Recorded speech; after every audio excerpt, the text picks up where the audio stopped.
Leading the Golden Oldie hit parade this past week, Bobby Bonds, born again in this second season and celebrating with two home run ball games to lead the Cubs near the top of the National East. You'll see them today. And this week, a week of managerial firings. Out is Gene Michael, in is Bob Lemon of the Yankees, and north of the border, Dick Williams is home in Florida. We'll talk to him. Jim Fanning at the control of the Expos. And while all that is going on, Yankee Stadium, the house that Ruth built, that Steinbrenner refinanced, or the taxpayers paid for. We'll find out as we prepare for Major League Baseball on NBC. NBC Sports presents Major League Baseball, an inside look at baseball and a preview of today's game of the week. Brought to you by Kemper and the independent insurance agents who represent us. For all of your insurance needs, ride with Kemper. And by Tegrin Shampoo, with the medication 3 out of 4 dermatologists judged effective in fighting problem dandruff. It's a beautiful day in Chicago, and at Wrigley Field on this September 12th, the Cubs are in a pennant race. They're preparing to take on the Montreal Expos.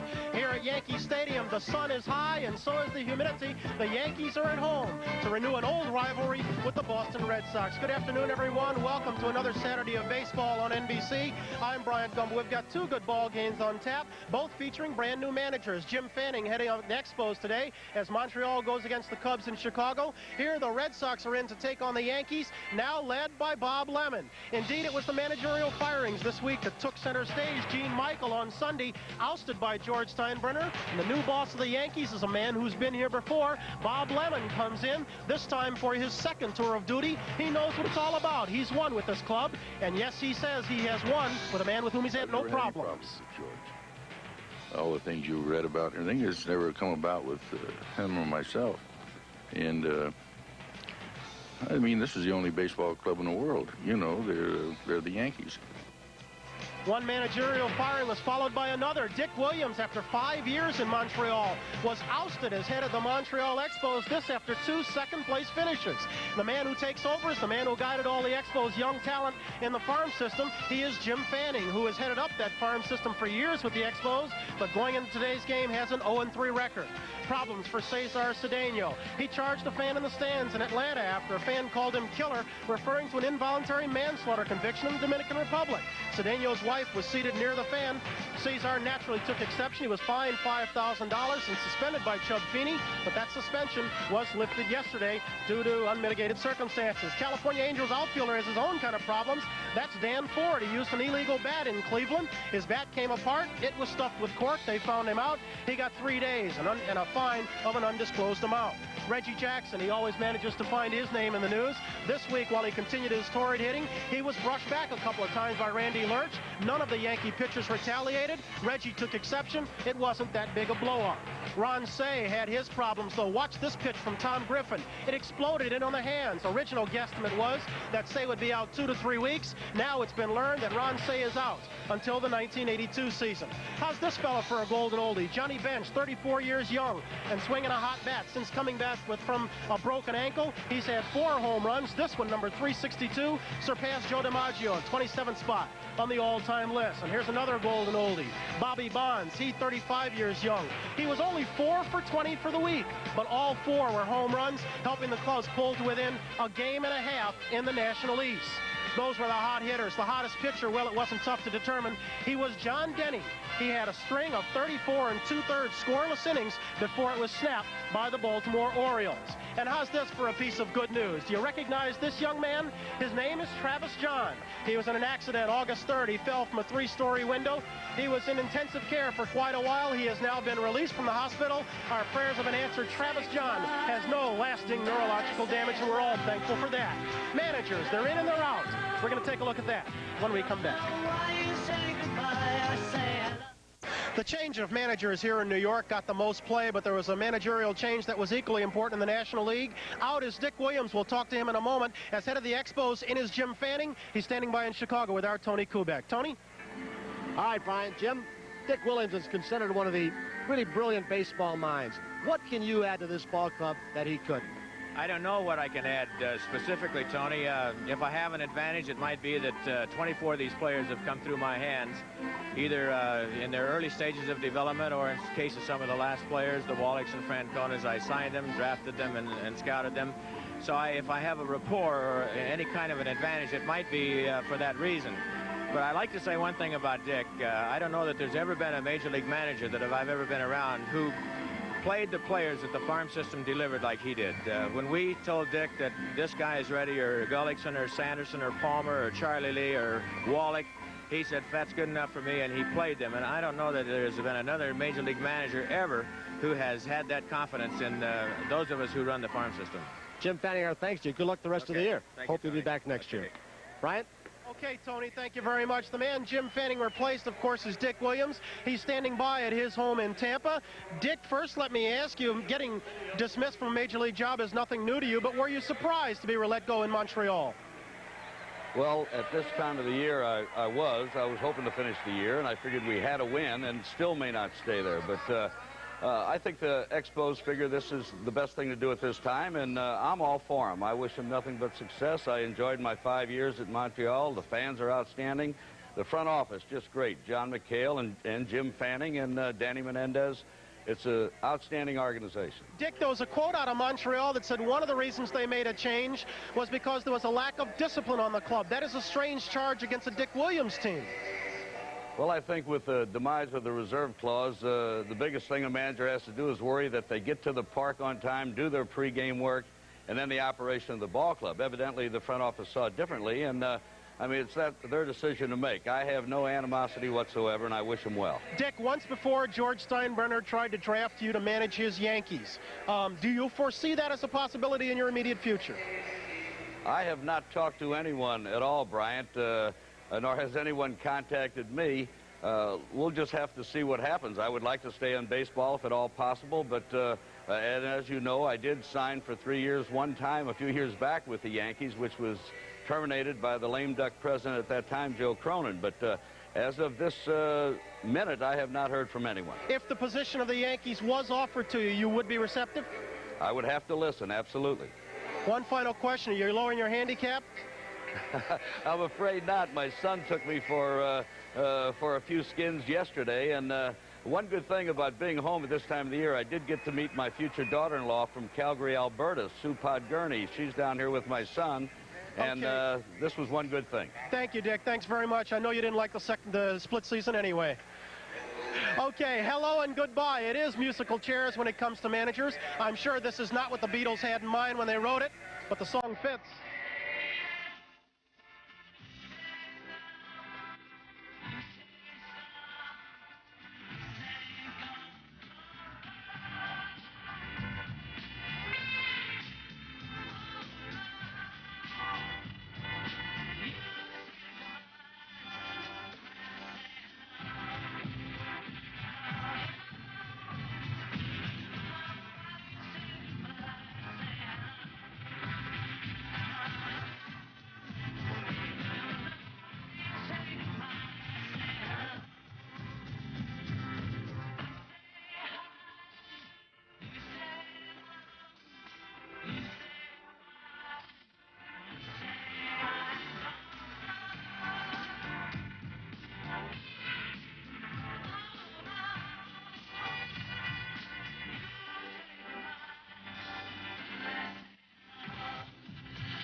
Not all of baseball's debates are of the on-field variety. Sometimes it's the cost of baseball.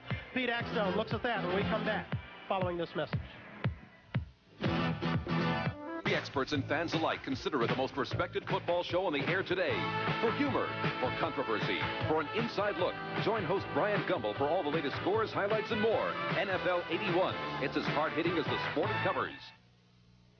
Yankee Stadium, it's the crown jewel of baseball's playing fields. It's the house that Ruth built. But in 1976, it needed refurbishing, and the cost kept escalating until it wound up costing 5 times as much as it originally did. The Yankees in the city are still haggling about the price. In ancient Rome, I hear they built the Colosseum with taxes from the local brothels. In modern New Jersey, I know they built a sports complex with taxes from the horse players at the Meadowlands. You can say what you want about those priorities. The Yankees spared us that debate. They renovate Yankee Stadium with the city's money. $24 million to start, ended up close to $100. Some complained that the Yankees got a sweetheart deal while the city was going broke. Today, people still wonder if the team is paying its fair share. Last year, the stadium grossed $21 million. According to the lease, New York should get a chunk of this to pay its stadium building debt. But the Yankees are entitled to deduct maintenance costs from the rent. This clause leaves room for dispute, almost $700,000 worth. This is a big business. It's like other big businesses I have. And often you will have discrepancies or things that have to go to arbitration or be arbitrated by an impartial person to tell you which way you go. All labor has it today, and we have that with the city right now. Does it mean that the city should pay $338,000 for operation of a scoreboard? That's the biggest single item in dispute. But another interesting question is, should the taxpayers of New York, even the non-Yankee fans, foot the bill for a liability insurance policy that was recently hiked from 10 to 100 million after cracks appeared in the stadium structure? In the area having to do with the disputes about the investigation of the structural problems, the Yankees deducted the premiums for the increased liability insurance from their rent. I believe it's better to be safe than sorry, and the reason that we took it out is we felt all along, number one, that we were maybe a little below where we should have been in the level of, with these days of liability and insurance needs, where we should have been, and we just chose to increase it and to keep it up there. It wasn't because we were really afraid of any danger or anything was going to happen. Somebody asked me once whether if it was put to a vote, whether New Yorkers would rather have Dave Winfield in left field, Reggie in right field, and getting the salaries they get, or would rather have the city get another $500,000 more a year. Well, I think we all know the answer.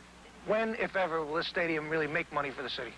When you throw in all the pluses and minuses, the cost of rebuilding the stadium, the debt service and the cost of rebuilding the stadium, the cost of building the garages and the parking lots and the new highways, then the calculation might prove to be a negative calculation.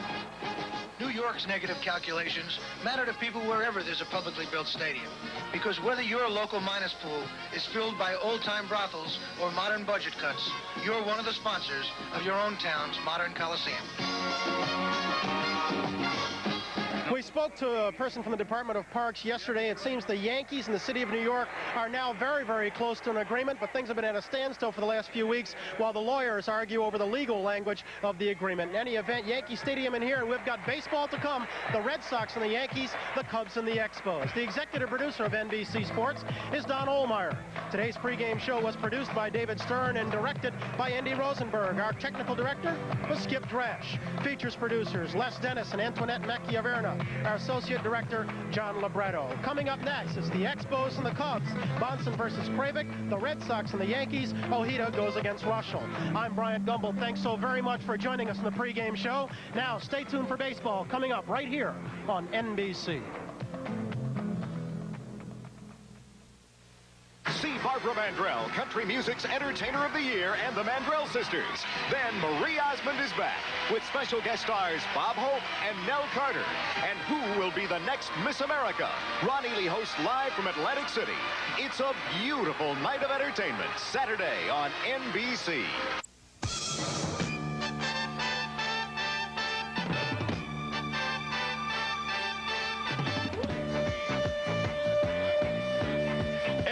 Sports presents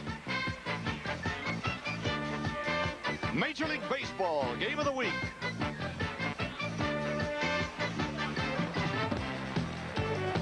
Today from Yankee Stadium, it's the Boston Red Sox versus the New York Yankees.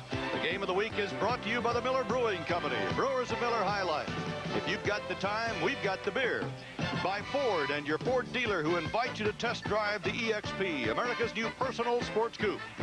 By Head & Shoulders Regular and Conditioning Formula for extra manageability. And by Ding Bong Boots, the walking boots.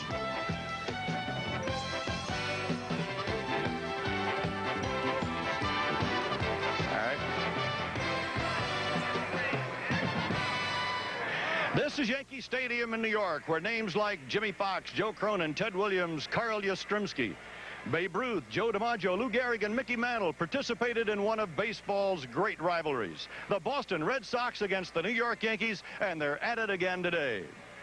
Hi, I'm Merle Harmon with Ron Luciano. Ron, I was talking about some pretty heavy hitters, but really the Red Sox have only one genuine power plant left, and that would be Jim Rice. Yeah, they've got a lot of old ball players, too, led by Carl Yastrzemski. 42 years old. Every time he walks on the field, sets another record. They got a lot of young ball players. Bob Ojeda, 24 years old, pitcher today, and the organization can't believe the man has improved that much in only 1 year of Major League ball. But their older ball players are getting a lot older. And the younger ball players are getting a lot older very fast. But the story today, Boston, the rivalry with New York.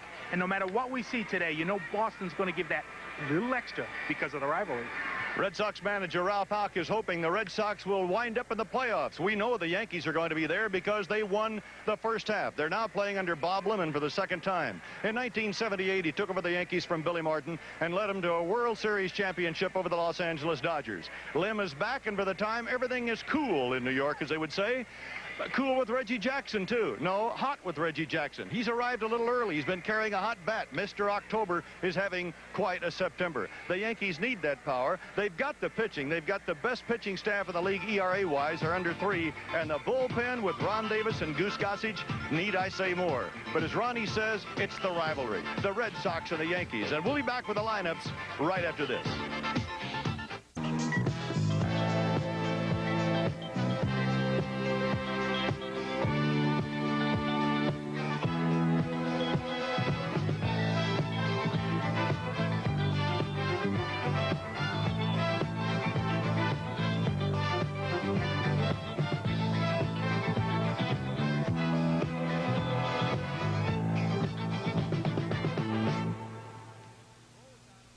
The preceding message was furnished by Major League Baseball. I'm Rick Cerone of the New York Yankees. Today's Boston lineup that Rick Ruschel will be facing features Jerry Remy leading off playing second base. Our job is to keep him off the bases because he's got lots of speed. Batting second, Dewey Evans playing right field. A lot of power, having a great year for him. Batting third, Jim Rice in left field. We just try to keep him in the ballpark, try to stop him from hitting home runs against us. Batting fourth, the old man Carl Yastrzemski, designated hitter. Still a great player, and we're very weary of him. Batting fifth, probably their hottest hitter, Carney Langsford, playing third base. We're not going to let him beat us today. Batting sixth, Dave Stapleton playing first base. A good all-around ball player playing first base today. Batting seventh, a new guy, Rich Geldman, up for Rookie of the Year honors, a good catcher. Batting eighth, not Glenn Miller, Rick Miller, playing center field, a good contact hitter, opposite field hitter, same thing, keep him off the bases. Batting ninth, Glenn Hoffman, the shortstop, another good contact hitter, and pitching for Boston will be Bob Ojeda. Stay tuned. All right, Rick, thank you very much. And Cerone is out of the lineup today with a bruised left hand. More about that later. Right now, Ronnie, the defense for the Yankees. Defensively, as you can see, we got Worth in left field, Mumphrey in center, Jackson in right. Bob Watson at first, Willie Randolph at second, Andre Robertson at shortstop, Nettles at third, Foot behind the plate, and Rick Ruschel on the mound. And Rick looks like he's overweight. He's a sinker ball pitcher. And what he does best is he looks like he's throwing batting practice all the time. He doesn't look like he's throwing good at all. But what happens, you get into the seventh inning, he's still there, and he's usually ahead. He amazes people because his sinker ball really sinks. You know, you said it looked like Rick is overweight. That's his playing weight. But in the pinstripes, it helps a little bit. You should have remembered him in that Chicago Cub uniform. He really looked like he was out there. But he's a farm boy out of the Quincy, Illinois area, and he played Little League Baseball in Keokuk, Iowa, and he has pitched exceedingly well for New York. This is his 7th appearance. He was traded to the Yankees on the eve of the players' strike, June 11th, and so he had to wait a long time to make his first start for New York, and he is now facing Jerry Remy as we get it underway. Also missing from the Yankee lineup today, of course, is Bucky Dent, and Bucky's going to be joining us in about the 4th inning here in the booth. So it's a strike to Remy, and here we go. Jerry hitting at .327, one of the top 5 hitters in the American League. Bluffed the bunt, and it's a ball and a strike to Remy. The Red Sox are in 5th place in the American League East 3.5 games back. The Yankees are tied for second, but the Yankees are already in the playoff picture, as we have mentioned. Willie Randolph on to Watson. Remy is gone. One away.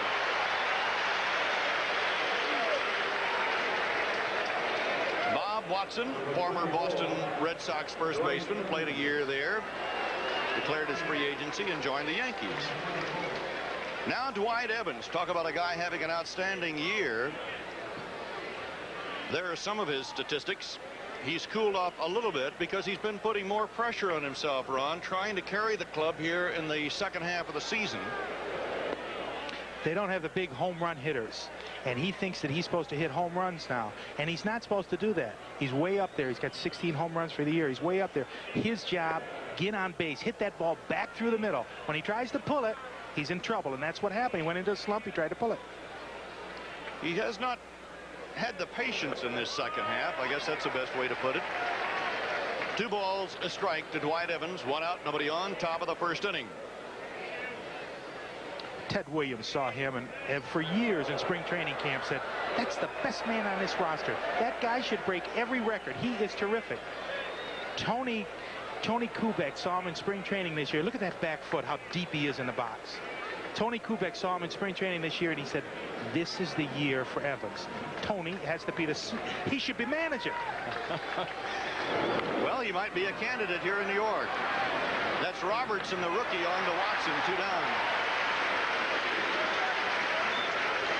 Andre Robertson replacing the injured Bucky Dent, and Bucky has the right hand in the cast, and we'll take a look at it when he joins us here at about the 4th inning. Robertson, an outstanding prospect, and I'll tell you who likes him, Charlie Lau. He thinks he not only can handle his job in the field, but he thinks he's going to swing a pretty good bat. No, not power, but he's going to get on a lot, hit 280, 290. This is Jim Rice. Strike 1. We'll watch Andre, but I think Andre swings at too many pitches. I don't think he's patient enough. Maybe he'll learn with time. Of course, Charlie Lowe knows more than I do. And it's a ball and a strike to Rice.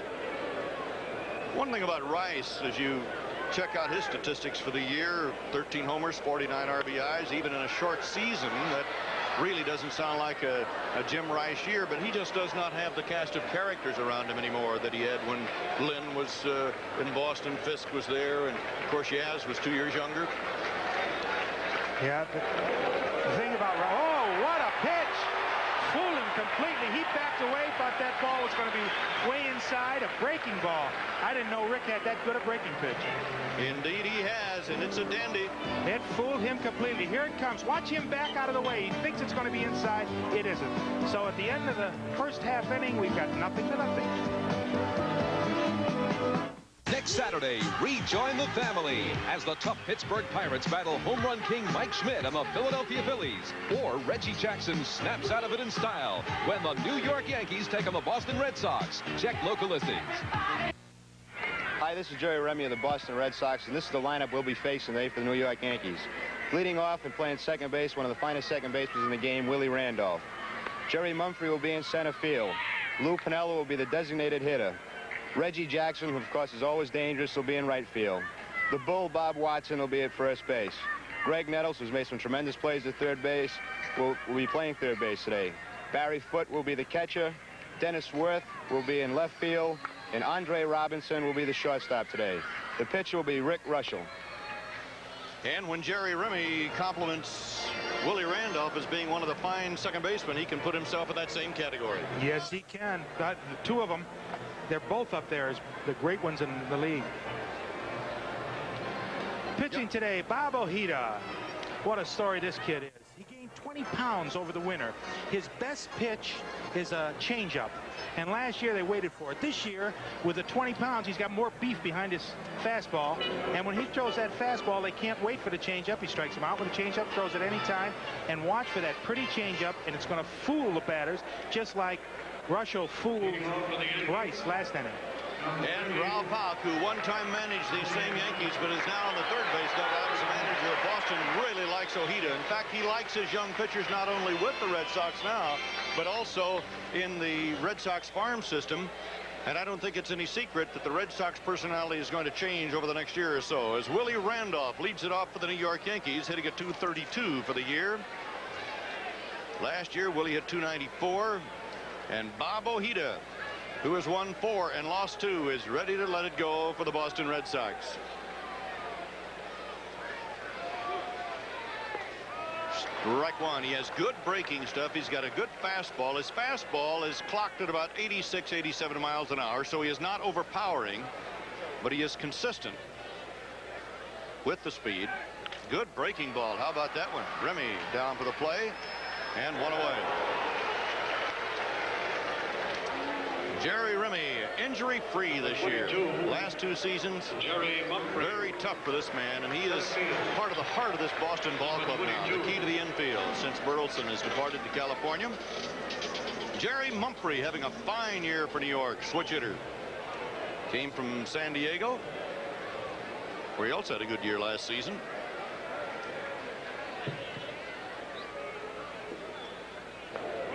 Good breaking stuff from Ojeda.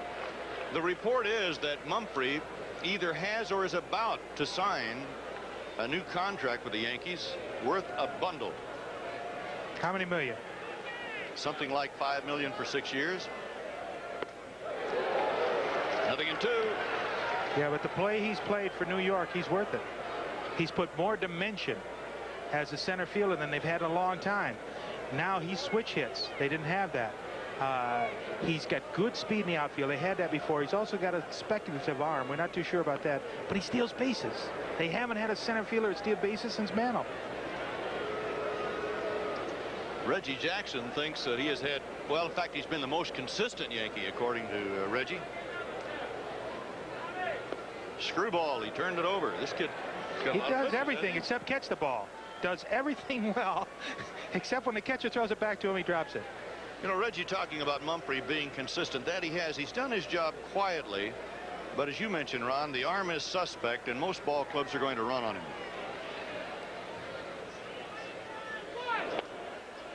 Low and inside. 3 balls, 2 strikes. Here's a good spot for that changeup now. He's a little mad. He wanted that pitch. He wanted it right. He tried to be too fine with it. Let's see if he comes with that changeup. 1 out, no score, bottom of the 1st.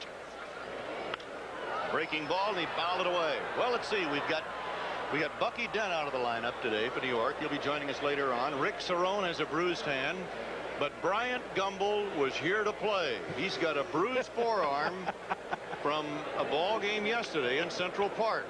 But you saw him today on the pregame show. Absolutely. That left arm is skinned from the elbow to the wrist, but he's a gamer, isn't he? Oh, he's beautiful.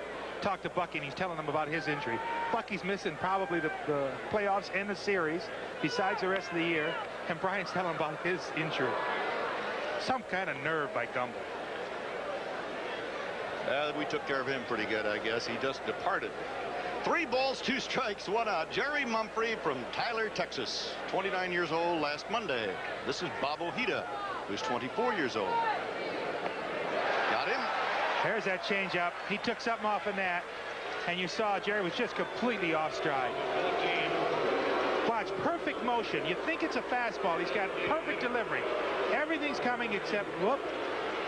Perfect, perfect.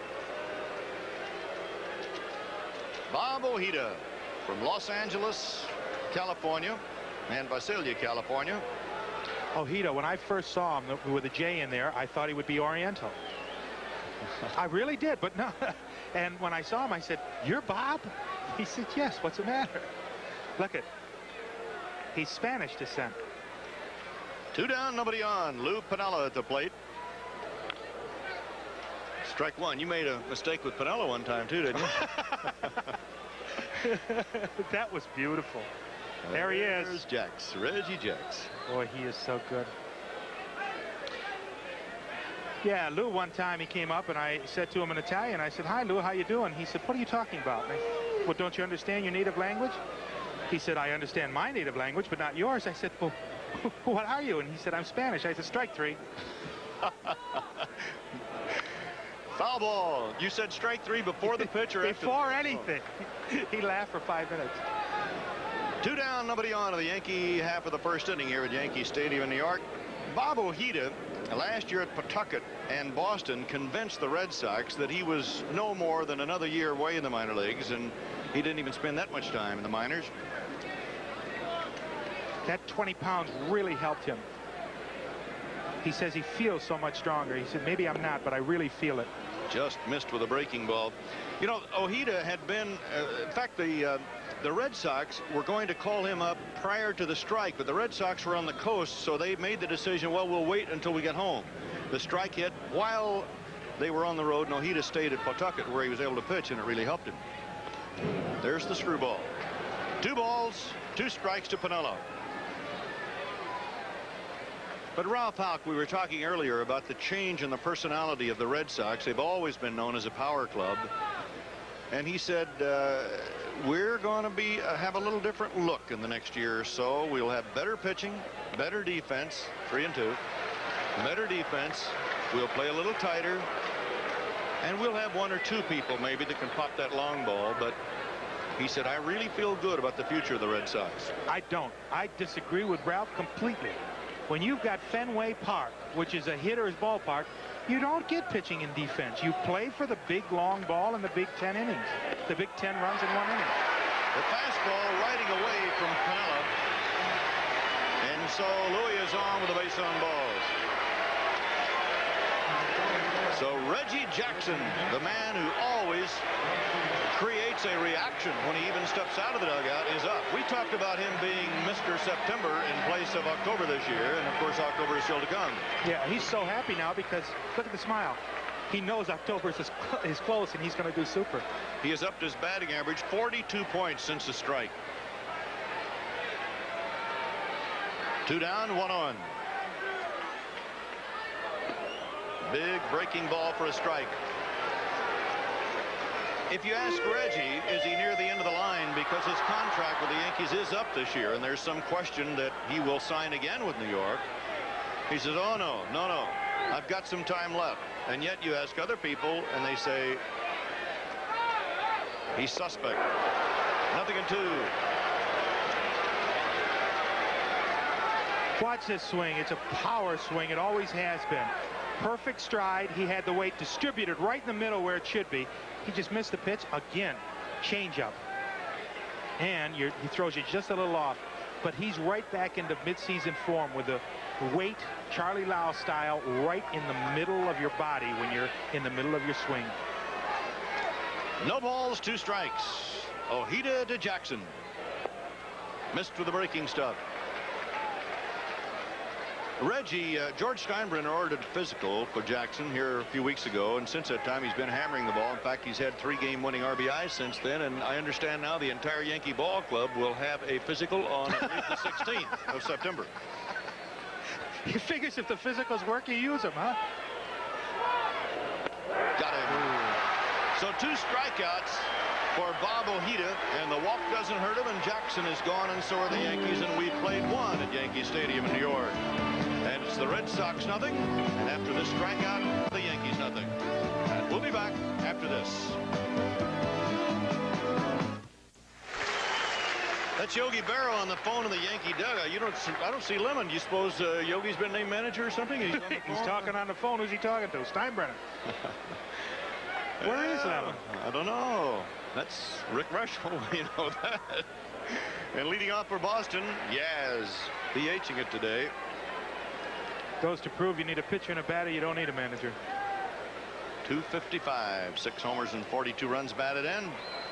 1 ball and a strike. Carl was 42 years old August 22nd, his 21st year in the Big East. Off-speed stuff from Rushel. 1 ball, 2 strikes. He has pulled a leg muscle about 10 days ago, and he really hasn't been running very well, so he's been DHing it. That's what he has done in the second half of the season. He's always been a great starter, and it's been lucky for him. 2 starts this season.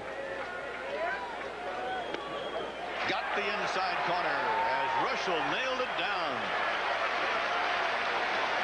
Again, not overpowering. He thinks the ball was inside, but not overpowering. It wasn't a blazing Gossage fastball or a Ryan fastball that went by him. Just cute enough and sharp enough to get a strike 3. And you know what? Either Carl was guessing different location, and he's not really that much of a guess hitter, although he's unhappy with the call. But I think Rick gave him a location that he wasn't looking for. Yeah, you're not going to fool him on the pitch. No, you don't usually come inside to Carl with 2 strikes. You try to go away from him because he pulls that ball so well. Russell missing the inside corner to Carney Lansford, 24-year-old third baseman from San Jose, California. What a year he's had. Short season or no short season. Foul ball. Lansford came from the California Angels along with Mark Clear, who's out in that bullpen for Boston today, and Rick Miller for Burleson and Hobson in a winter deal. As we look at the batting leaders, and we see Mr. Lansford up there in the number 3 spot, and Jerry Remy, the 5th top hitter in the American League. Now that's where you expect to see Boston, up there among the hitting leaders. That was a foul tip.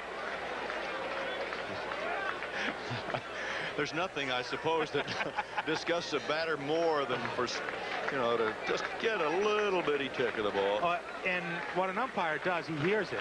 And so he goes up and he says, I heard it. And Carney probably said, I know you didn't see it. You can't see, that's for sure. Oh, he saw that one. Mumphrey, lots and lots of room. It's 430 feet out there. 2 down. That's sad that you hit a ball that far and you don't get anything except a time at bat at it. They talk about Mumphrey not being an outstanding center fielder, but I think he gets a good jump on the ball. Speed makes up for a lot of faults. Well, but he also, I think he has learned the hitters very, very quickly in the American League. In fact, he even cheats a little bit on some of them. Yeah, but you can't give him all the credit. You got to give Yogi the credit. And Bucky today, I don't know who's taking over for Bucky. Bucky's been doing it the last few days. They place the outfielders and the infielders on every pitch. Dave Stapleton playing at first base today. The man that plays everywhere. Big ballpark. 2 balls, no strikes. In fact, Ralph Houck says that Stapleton, with this kind of a target to shoot at, and this is okay for Dave. He's not a home run hitter. Oh, isn't he? How about this one? And it is gone.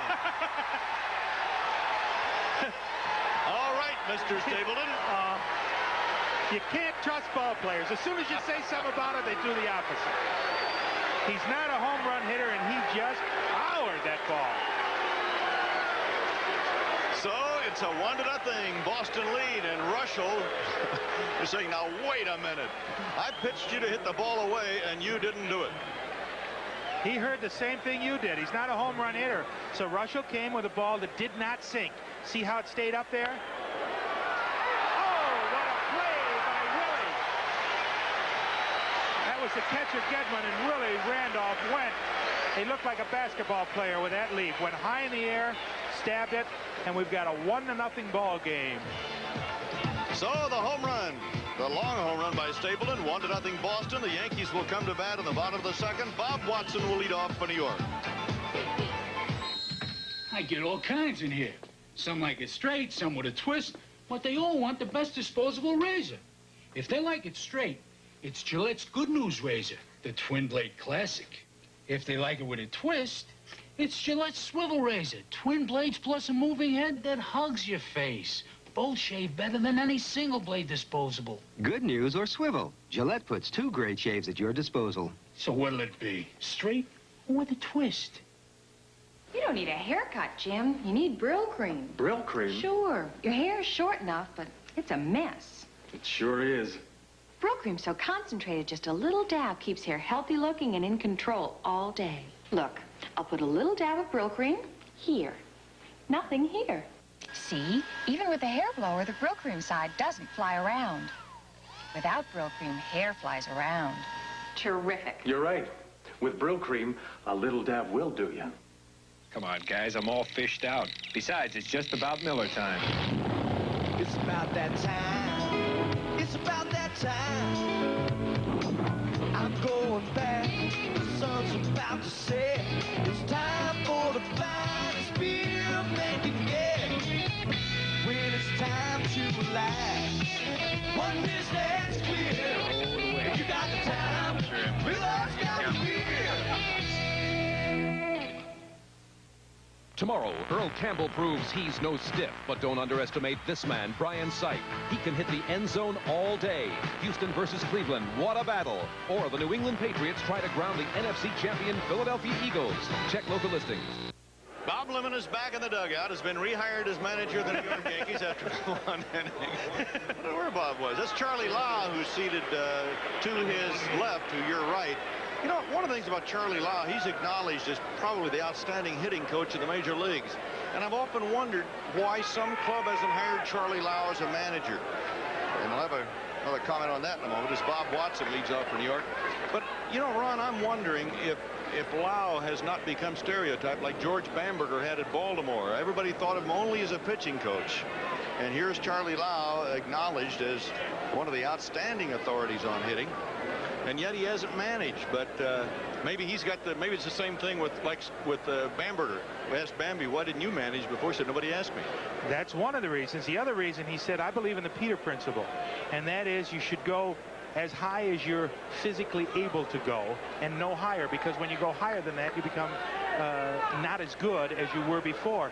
And he says, I am a great batting coach. He said, I might be a lousy manager. No, I don't think so. I don't think I want to do all those other things. I'm too good doing this. Bob Watson fouls one away. 2 balls and 2 strikes. We mentioned a rivalry. He wants to beat this Boston club so bad. I talked to him before and I said, hey, how do you feel today? He said, Boston, what do you think how I feel? It is 1-0 as the Yankees are batting here, and Watson nails one deep to center. Rick Miller, 1 out. Talk about a guy that can cover the ground unheralded. Rick Miller is one of the fine defensive outfielders in the league. A few people around the league have said he's slowed up. In the games that I've seen him, I don't believe it. He is not slowed up as far as I'm concerned. I don't agree with that at all, that he is slowed up. Well, he's only 33. He can go get him. 1 out. Greg Nettles hitting at 239. Has had a hot bat. Strike one. 14 home runs, 31 runs batted in for Nettles, who is one of the all-time Yankee home run hitters. 6th. Pretty good company, too. Who has the most home runs in the new Yankee Stadium? Strike to the outside corner. Ojeda with a good breaking ball. 0-2. What are you doing, playing trivia with me? You know who? Right there. Craig Nettles. Everybody thinks Reggie Jackson, but it's Craig Nettles that leads in the home runs in the new Yankee Stadium. 2-strike pitch from Ojeda. Side wheeled him and he fouled it away. He is the all-time home run leader for third baseman with 281. Talking about being 6th in the Yankee list of home run hitters. First from 1 to 126, it would be Babe Ruth, Mickey Mantle, Lou Gehrig, Joe DiMaggio, and Yogi Berra. And then Mr. Nettles. Boy, that's nice company to be in. On a home run by Stapleton, Boston leads 1-0. Good breaking pitch, but he just missed with it. Gedman wanted that pitch way outside. He lined up for about 6 to 8 inches outside, and Ojeda hit the glove perfectly. Craig had no part of it, though. There he is again. You see, he wants the outside corner against him. 2 balls, 2 strikes. Do you see any resemblance in his delivery at all with Valenzuela? No, I think he hides the ball a lot better than Venezuela does. Ojeda, he's very tough. I stood behind there to watch him warm up. Behind the catcher watching him warm up. And he would drive me crazy if I was a hitter. When I was umpiring, he would drive me crazy. His delivery, he hides the ball, and you can't pick it up till it's out of his arm. What you like to do is to pick the ball up coming out of his hand. And if you can't do that, you're just a little off stride. That's another reason that makes that change of pace so good. 3-2 coming up to Greg Nettles. With 1 out of the Yankees' second, Boston 1, New York 0. Merle Harmon and Ron Luciano with you at Yankee Stadium. Beautiful day for baseball. Temperature in the high 80s. Bob Ojeda Fouled it away. We'll do it again.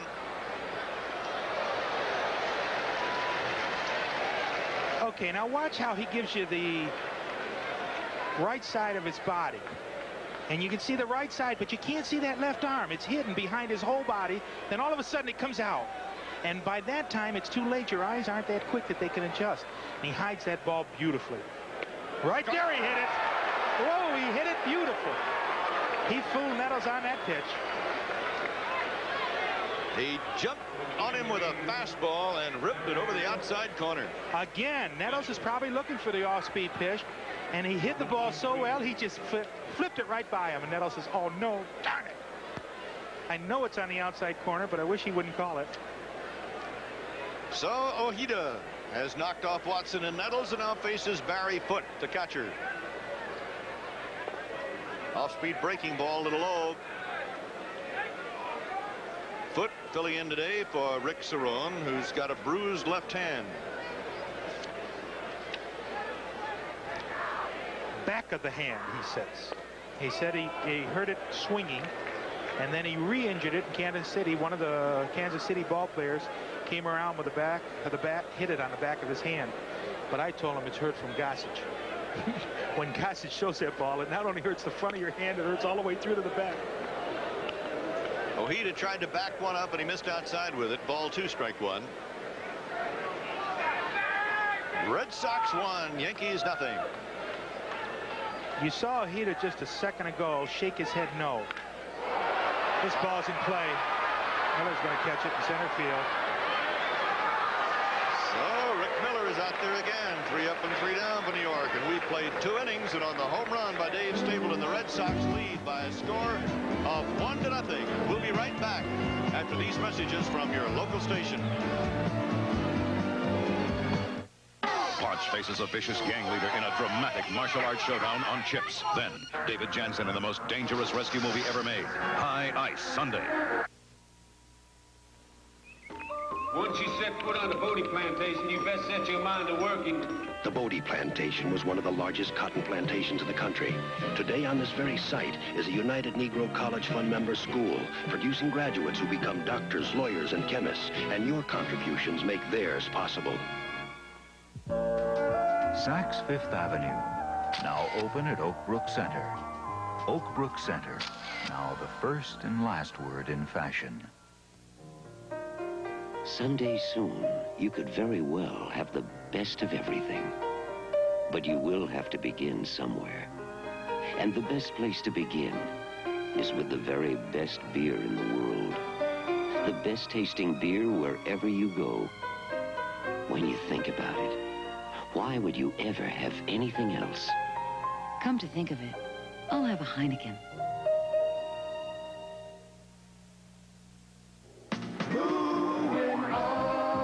Moving on. The Levi's jeans for guys that run with the fashion. Moving on jeans, styles stretch for miles. Miles of moving on styles. Jeans that make them stop and stare. Moving on will take you anywhere. Moving on jeans for guys with the fashion. Levi's moving on jeans. Bob Newhart's back September 14th at 3:30 on Channel 5. The Red Sox come to bat at the top of the 3rd inning at Yankee Stadium in New York with a 1-0 lead and the home run by Dave Stapleton. Rick Russell is on the hill for the Yankees, having won 3, lost 1 since coming over to New York from the Chicago Cubs. And he will be facing Rick Miller. Rick's hit a solid 300 this year. Strike 1 with the breaking stuff. Rick has had a great year, but he's playing in Fred Lynn's footsteps, and nobody will accept him. Well, he has gone about his job in a very workmanlike fashion, hasn't made a lot of noise. This is his 2nd tour of duty with the Red Sox. 1-1 to Miller. He's always wanted to hit 300, never has, and maybe this will be the year that he will. In fact, Ralph Houck says, this guy's really underrated. He doesn't make a lot of headlines, but he just does the job day in, day out. Robertson taking a base hit a bit away. Andre showing you the range. That's the book on him. Got great range. This telecast is presented by authority of Major League Baseball and is intended solely for the private, non-commercial use of our audience. Any publication, reproduction, retransmission, or other use of the pictures, descriptions, and accounts of this game without the express written consent of Major League Baseball is prohibited. Glenn Hoffman, number 9 hitter in the order. Strike one. Talk about shoes to be filled. Hoffman became the Boston shortstop when Burleson was dealt away to the California Angels. Off-speed stuff, hanging. Ball 2, strike 1.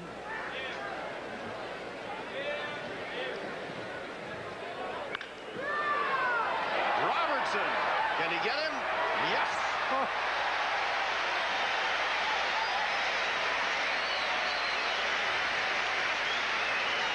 I'll tell you one thing. If the numbers weren't different, I think it was Bucky Dent. And you know, that's a hard act to follow, Bucky Dent. It's like following Frank Sinatra in a concert. You can't do it.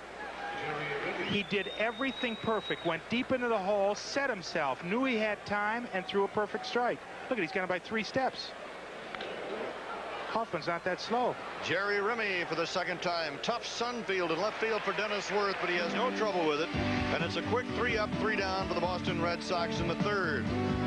Dennis Worth, who plays everywhere, catch, first base, outfield, and plucked that sun and made the play. After 2.5, Boston won, New York nothing. There has been 1 hit in the ball game, and that 1 hit belongs to Dave Stapleton. And he planted it in the left field seats, and it's 1-0 Boston here at Yankee Stadium, the house that Ruth built. You know what used to be here? In this spot? Yeah. In New York? No. Former estate of William Waldorf Astor. Oh, really? The Astor family. Dennis Worth, talking about a guy that can do everything for you. Yeah, don't believe that statistic you just read. Batting, hitting, .087. That's what he's hitting, but that's not what Dennis is worth. Dennis is going to be a lot better hitter than that shows. I didn't say Dennis is worth, did I? Again, huh? Yes. Bob Ojeda with a 1-0 lead. Strike one with a fastball. He's happier now. I said before, he shook his head last inning, and the reason he was shaking his head, he was behind on, let's see, he faced 7 batters. He was behind on 5 of them, and he does not like to get behind. That's not his strategy. See, 2 pitches. Now you won't see him shaking his head. We pause briefly for station identification. This is the NBC Television Network. WMAQ-TV, Chicago.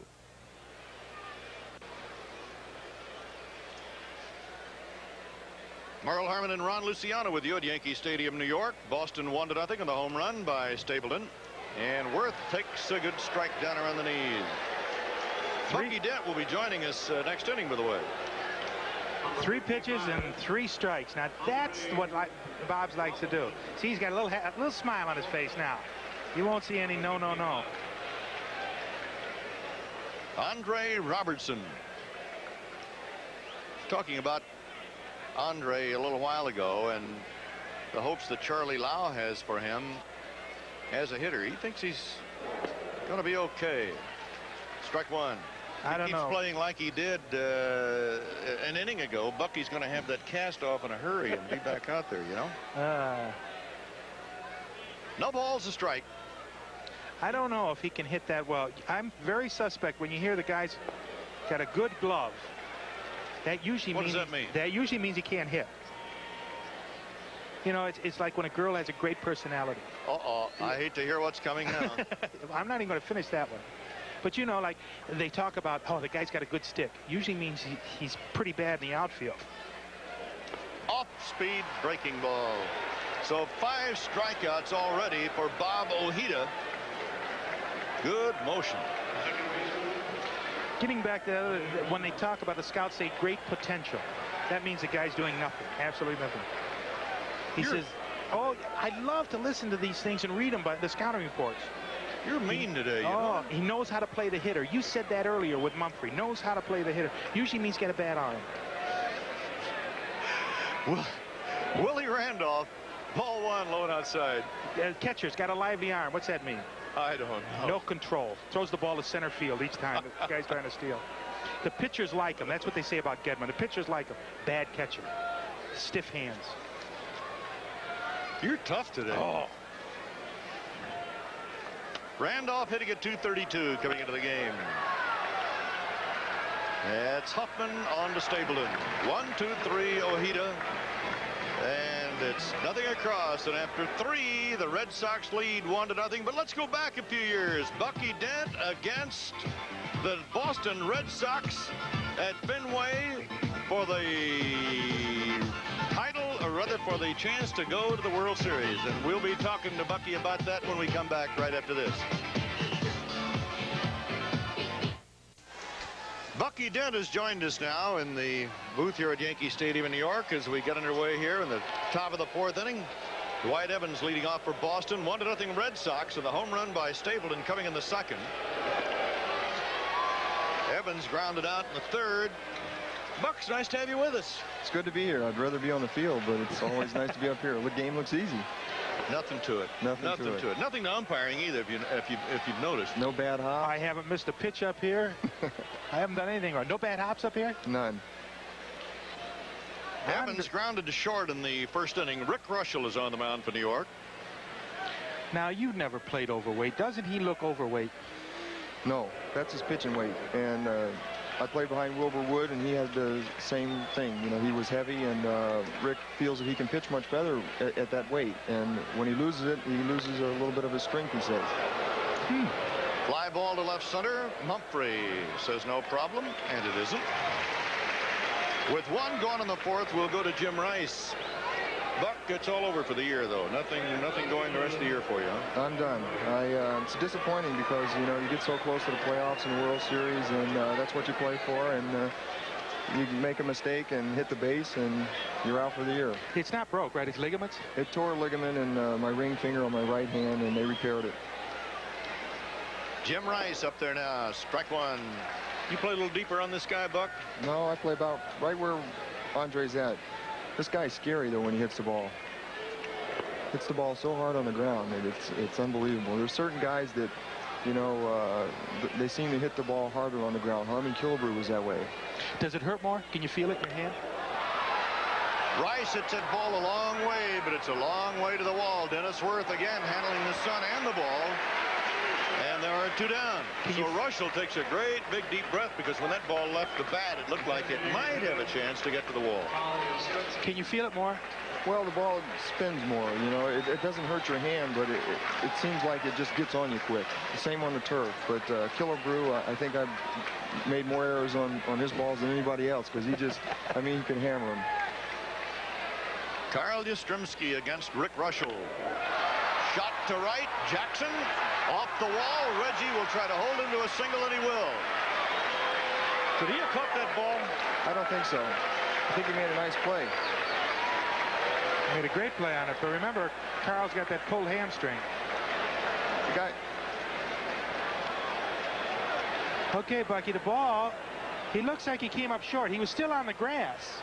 So, and he knew where he was position-wise. He knew right where he was. He plays that wall very well. And, you know, the right fielder in Yankee Stadium has to play a little bit deeper because of the short porch out there. So that helps you, too. You don't have to go as far for the ball. Well, he knew the ball was going to hit the wall, but it didn't hit the wall. It hit at the base of the wall and then came back up. Carty Lansford trying to go to right field. Randolph can't quite handle it, and everybody is safe.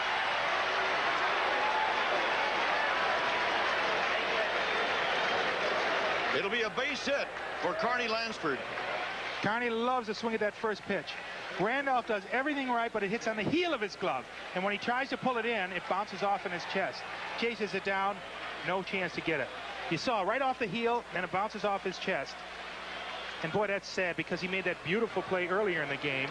And that play, if he made it, it would have been super. Yastrzemski on first, on second. And that's Carney Lansford on first. And Carney's hampered because Yaz can't run with that bad hamstring. Breaking ball to the home run hitter, Dave Stapleton, who parked one back in the 2nd, his 7th home run of the year, and that's how many he hit last year. He played his college baseball at South Alabama for a guy named Eddie Stanky. Good man. The ball that Willie missed over there, he has a little bit of trouble going to his right over there because the field slopes. And he's always complained about that, and it does it at shortstop, too. There's like a crown in the middle of the field, and the ball stays down a lot. At third base, Greg Nettles for the force play, and that'll do it. So 2 hits, single by Yastrzemski and another by Lansford with 2 down, but nothing more as Russell gets out of it. And we played 3 1/2 at Yankee Stadium. Boston 1, New York 0. Next Saturday, rejoin the family as the tough Pittsburgh Pirates battle home run king Mike Schmidt and the Philadelphia Phillies. Or Reggie Jackson snaps out of it in style when the New York Yankees take on the Boston Red Sox. Check local listings. I think I see a lot of signatures on the back or upper part of that Bucky Dent cast, but what's that right on the front? That looks like lipstick to me. I was going to paint a face on there. Oh, yeah, sure. Yeah. I got to the eyes and I chickened out. Bucky, where is the, is it right? It's in between the ring finger on the right hand, and it tore it, and they repaired it, and they said it would come back 100%. They have a pin in the knuckle to hold it in place. You didn't have to dress up for it, so, Buck. Well, it's hard to with this thing on. I know it. That's why I brought it up. You can't get a sport coat on, can you? No. Jerry Mumphrey, the switch-hitting center fielder against Ojeda. Strike 1. Hey, talk about Jerry's arm. How is Jerry's arm? He's a natural left fielder, and he's doing an outstanding job in center field, but he is an outstanding hitter. Off speed, he got away with one. He hung it upstairs, and Mumphrey pops it to right, and Dwight Evans is there. 1 away. Ojeda has not given up a hit. The only man to reach was Piniella, who is coming to bat now, and he is not being booed. That's the old Yankee Stadium love call, the blue. How many times have I told you, don't mention that he hasn't had a hit? Doesn't he know that, Bucky? Isn't that terrible? Lou doesn't know that. He's the most colorful player on our team, I think. He busts helmets, he busts water coolers, but you need guys like him because he gets you going. Piniella walked in the first. Off-speed stuff. What about, give us your scouting report on Ojeda now, Bucky. He's not an overpowering pitcher. I think he's got good control. He's moving his pitches around very well, and a guy like this can give you a lot of problems. After 2 1/2 in Chicago, Montreal 1, Chicago 0. Jim Fanning trying to get his first win as the manager of Montreal. Popped him up. And Rick Miller, 2 down. It looks like, Bucky, that he keeps changing speeds all the time, and he has the batters off stride. Could be that first time around the league, as they say. I mean, until they really get a look at this guy. What do you think?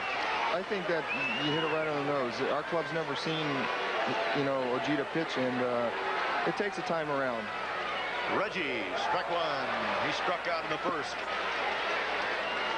Been doing a good job in the second half, Reggie. Playing well. Swinging the bat well, playing good right field, and he's really hustling. Got his months mixed up. I think so. Mr. October is doing it in September. You said Piniella keeps you loose. How about this guy? Does he keep that clubhouse loose? He can do it. Or does he keep a little tension on it? Oh, no. Reggie's a good guy. Reggie and I have been here. We came here together, and I respect the man a great bit because he brings people in the ballpark. Big breaking stuff. That off-speed's bothering him right now. See? Talking about his motion. Yeah, that's exactly what it is. He hides the ball so well, and when it does come there, it comes off speed. Did you see how late he was with it? 2 strikes to Jackson. 2 down, nobody on. Bottom of the 4th. Bob Ojeda, 24-year-old out of Los Angeles and Visalia, California. Reggie's thinking about it. He just shook him off there. Does that bother you as a hitter when that pitcher shakes that catcher off? No. You don't think about it? No. Because a lot of times that catcher will give emotions just so that pitcher will. Sometimes they do it to try and beat the hitter a little bit. Exactly. Could be location. He could, you know, he could be changing the pitch, but a lot of times he wants a fastball, and a lot of times he'll just shake his head and still throw the fastball. But you don't let that bother you? No. 2-2. Most of the time you're looking for a certain pitch in a certain area. That's what I try to do, and I think that's what most guys do. 2 balls, 2 strikes, 2 down.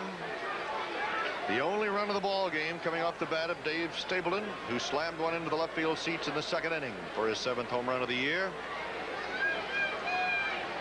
Ojeda has faced one over the minimum over 4 2/3 innings. Right now, he's 2-2 to Reggie Jackson. Got him for the second time. 6 strikeouts for Bob Ojeda as he stays with the breaking stuff. And Jackson is gone, and so are the Yankees. And we played 4 in New York, 1-0 Boston. And we'll be back after these messages from your local station. This game is really moving as Rick Russell is all warmed up and ready to face the Red Sox in the 5th inning. He has given up 1 run and 3 hits. You know, we were talking earlier, there's Charlie Lau again. Bucky, why isn't Charlie Lau managing a big league ball club? Everybody recognizes his talents as a hitting coach and his value to a team. You know, Charlie's so valuable as a coach and the way he teaches players that I think it would take a little bit away from what he has to offer if he managed, because he's a hard worker. That's Gedman, and a nice play by Randolph on the grass. 1 out. You know, I think it would take a little bit away from him. He's a hard worker. He's out here at 4 o'clock if you want to come out and hit. And he's so valuable at what he does that I think it would really hinder him a little bit if he became a manager. But shouldn't a guy be afforded that opportunity? I mean, we cited Bamberger before. And when somebody asked George, why at 52 are you managing for the first time? He said, nobody asked me. Oh, no. Some people want to manage. I don't know if Charlie really wants to manage. I would have to believe that he does. Rick Miller lined to short in the 3rd. Ball 1.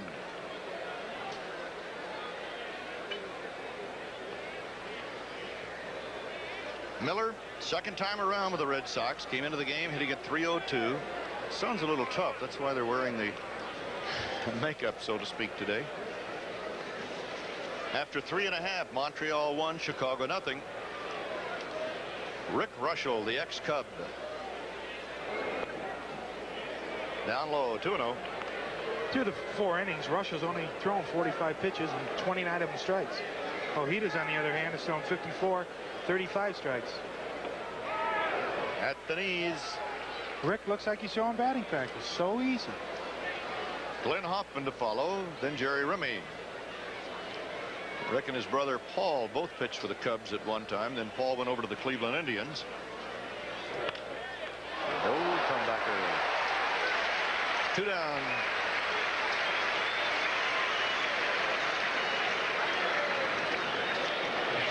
You know, people, because of his size, think his mobility is a little bit bad, but he's an outstanding fielder.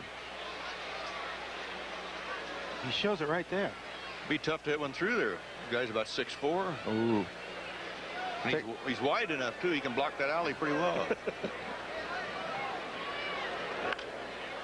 That's Hoffman.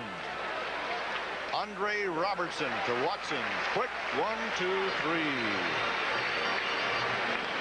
Let's take a look at Robertson. And what about this kid, Buck? He's got good hands. I saw him in spring training, very impressed. Stayed down on the ball, comes up, gets his feet up under him, and makes a nice throw.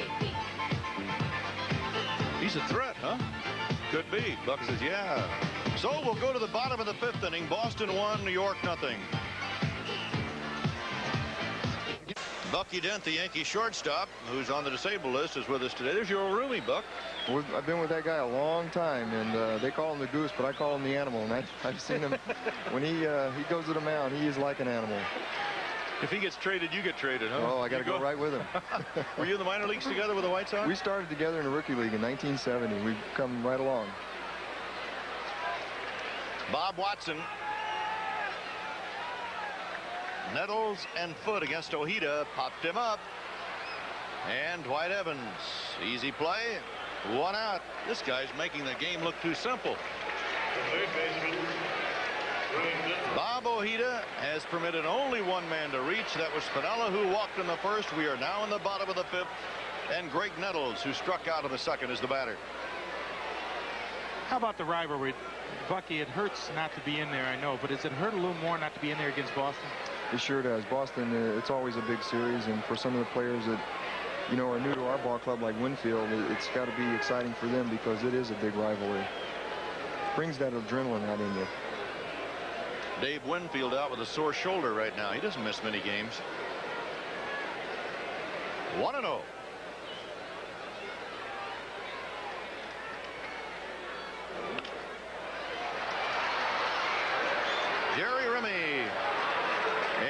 2 down. So Remy picks it up for pitcher Bob Ojeda. Barry Foote to be next, who flied to center field in the 2nd inning. Do you suppose anybody knows there's a no-hitter going on out there, at least the players, Bucky? Well, I think the guys in the dugout do. Do they? Oh, yeah. What'd I tell you? You're not supposed to talk. You don't talk about it in the dugout, right? Never. Yes, we do, unless our pitcher's pitching. Well, if your pitcher's pitching, what happens? Nobody says a word. The little guy, the big guy was pitching last night, Dave Rigetti, about 2 starts ago was pitching a no-hitter for about 6 innings, and Cerrone mentioned it, and he went out and the guy chinked one up the middle. Foul ball, no balls, 2 strikes. See, Cerrone's not playing today, so we don't have to worry about Ojeda's no-hitter being broken up by Cerrone. Well, he's had a little problems with injuries. His thumb's been sore. He's had a sore hand, and I think they need to give him a day off. 2-strike pitch coming to Barry Foote. Missed outside.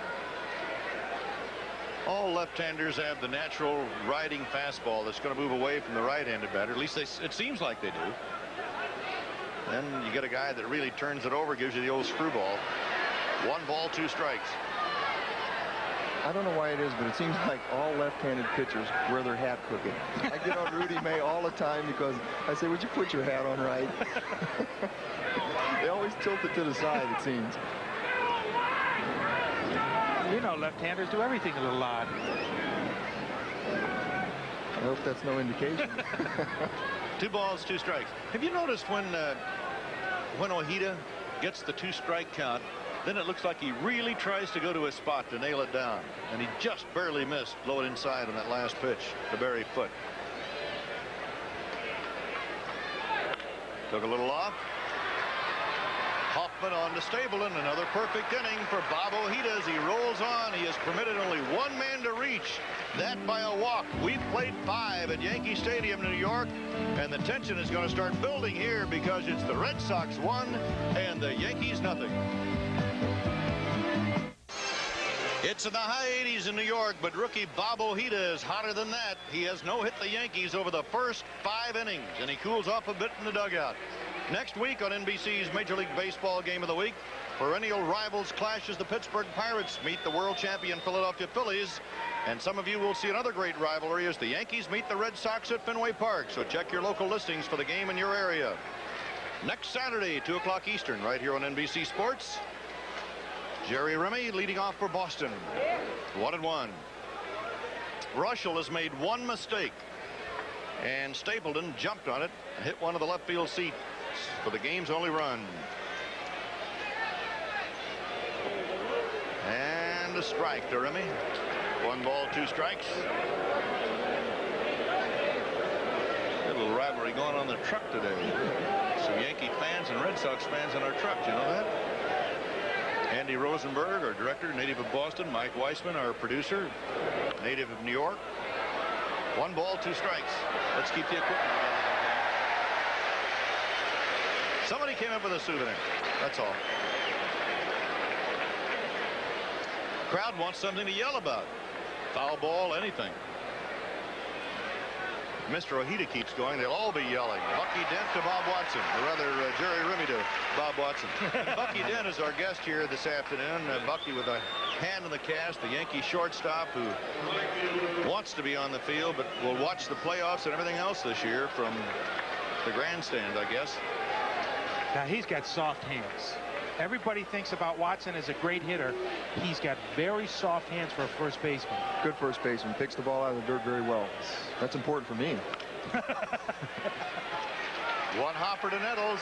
Easy play, and Evans is out. We're going to play this game in 1 hour and 10 minutes the way it's going. That's about the speed of Ruschel. He moves right along. Hits the ball and doesn't waste any time. Batting practice. Much easier for the defense, too, also. It's easier to play defense behind a guy who gets the ball and throws it. You're in the game all the time, and you'll see a guy that gets the ball and moves the game along. There'll be better plays made behind him. Dennis Eckersley last night takes a tremendous amount of time, and Remy said that last night. He said, we'd much rather if you speed it up a little. 1 strike to Jim Rice, who struck out in the 1st and flied to left in the 4th. And he gets side wheeled by Rick Russell. 1 ball and a strike. Talk about strong. shake hands with Jim Rice, and then you count to see if all your fingers are still there or if a couple of them have been welded together. I couldn't believe it one night. He took a check swing and snapped his bat off. That's how strong he was. Got to be an inferior bat, though. There's nobody that can do that with just their wrists. Ron Guidry was pitching, and he threw him a slider, and he checked his swing and snapped the bat off. That's that cork bat.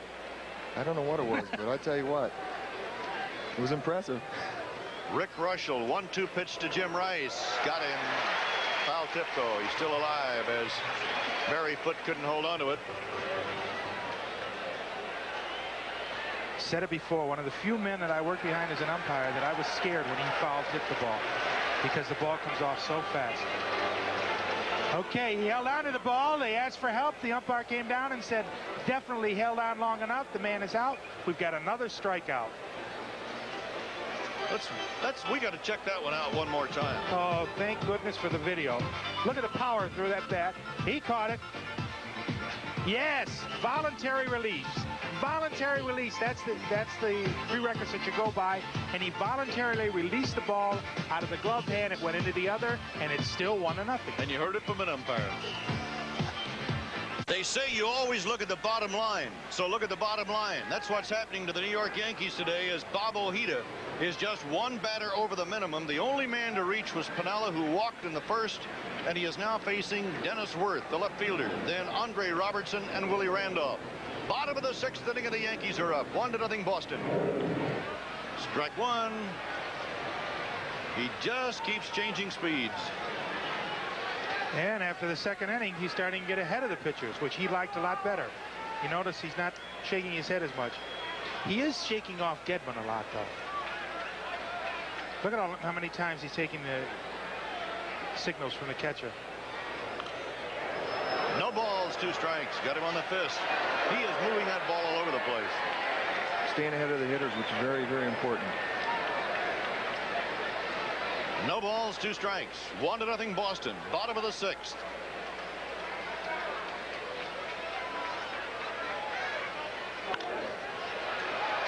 Good play by Lansford. It's still alive.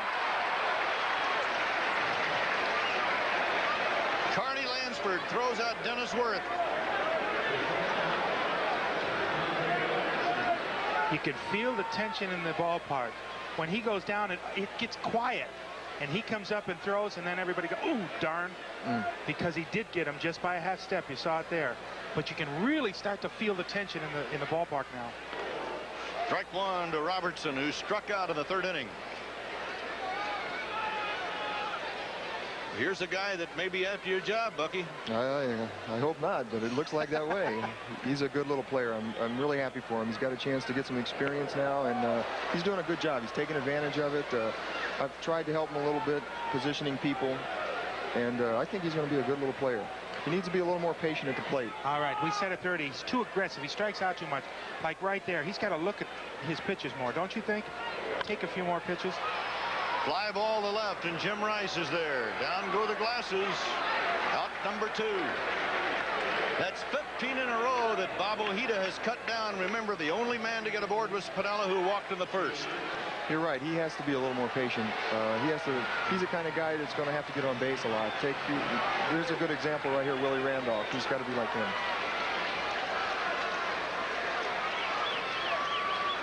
This is Merle Harmon with Ron Luciano and Yankee shortstop Bucky Dent.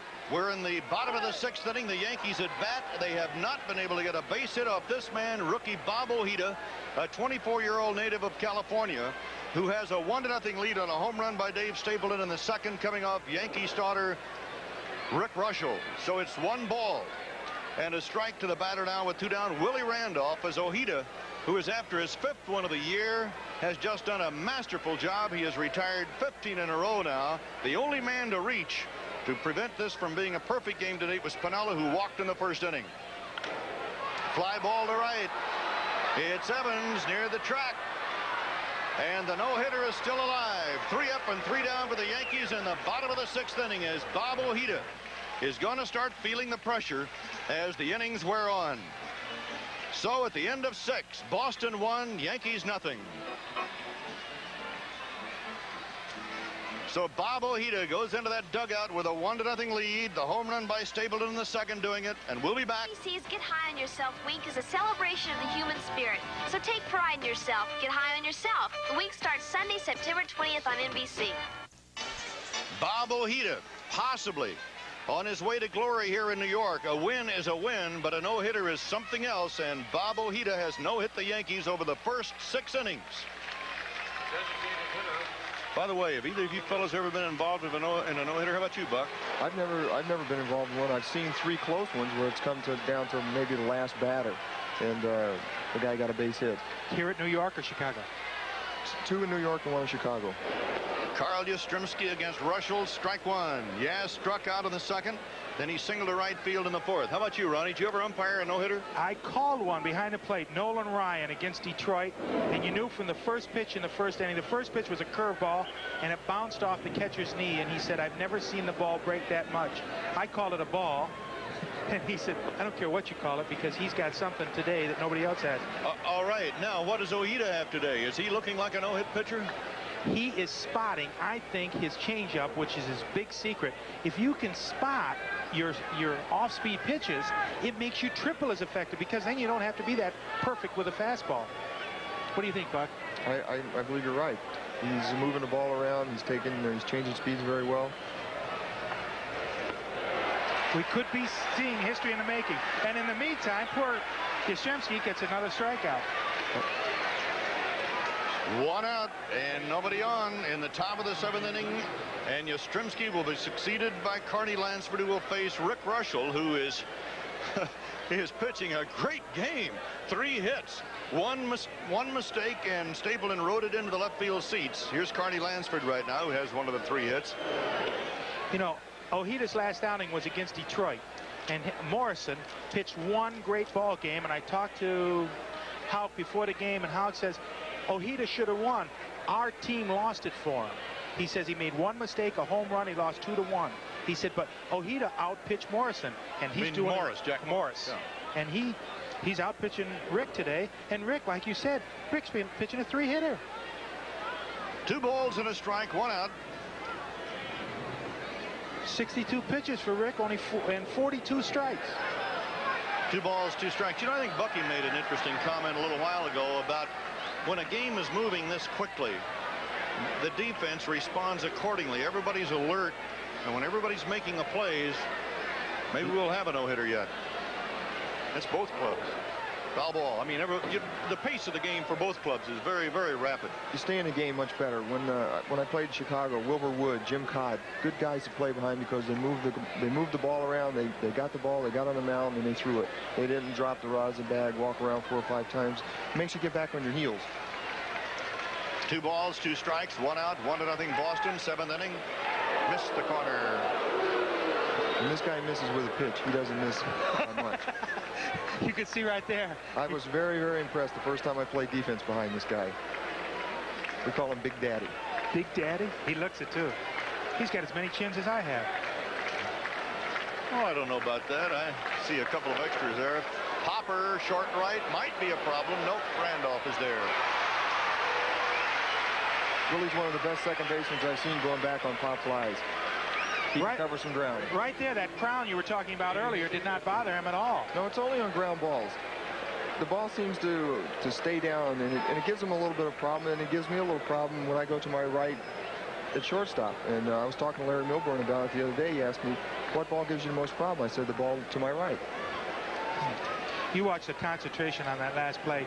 He watched that ball literally all the way into the mid. 2 down, Dave Stapleton, who has supplied the only run of the ball game with his 7th homer in the second. 1 ball, no strikes. Let's see, he had 7 last year. This is his 7th this year. That's it. No more allowed home runs for Stapleton. 2 balls, no strikes. It's got to be tough for this guy playing out of position, playing another position.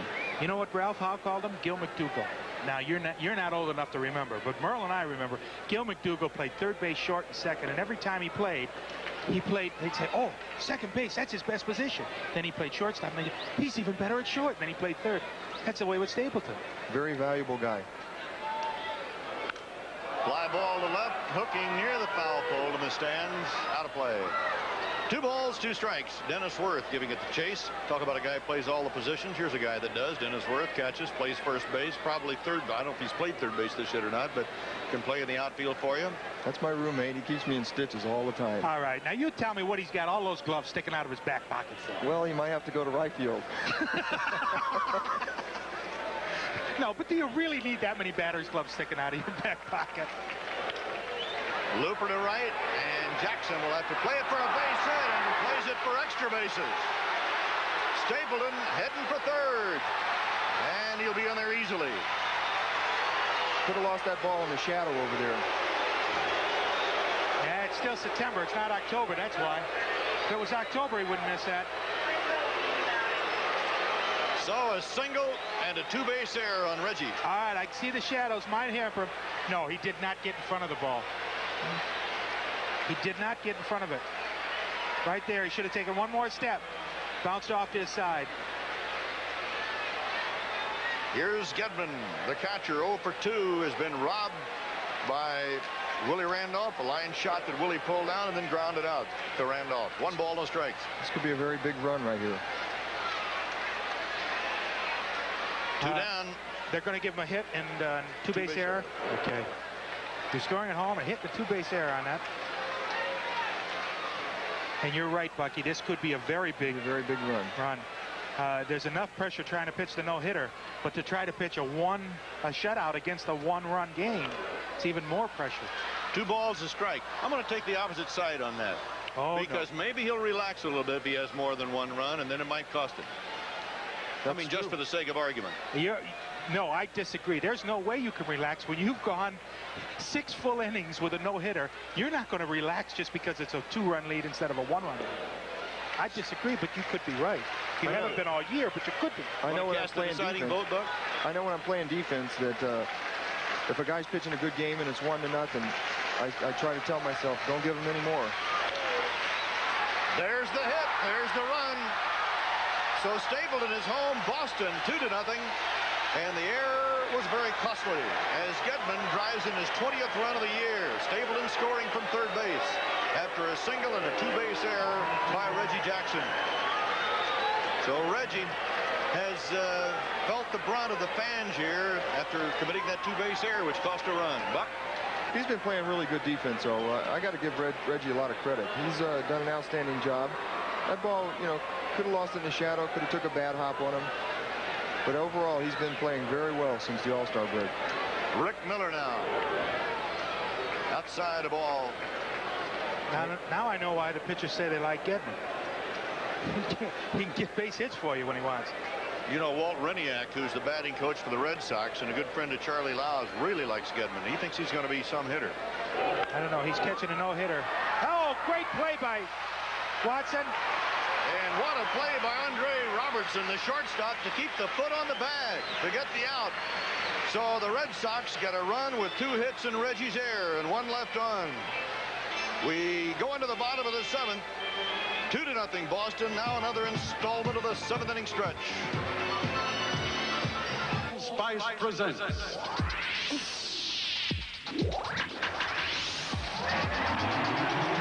7th inning stretch, brought to you by Old Spice Aftershave and Cologne, the fresh, clean, masculine scent women love.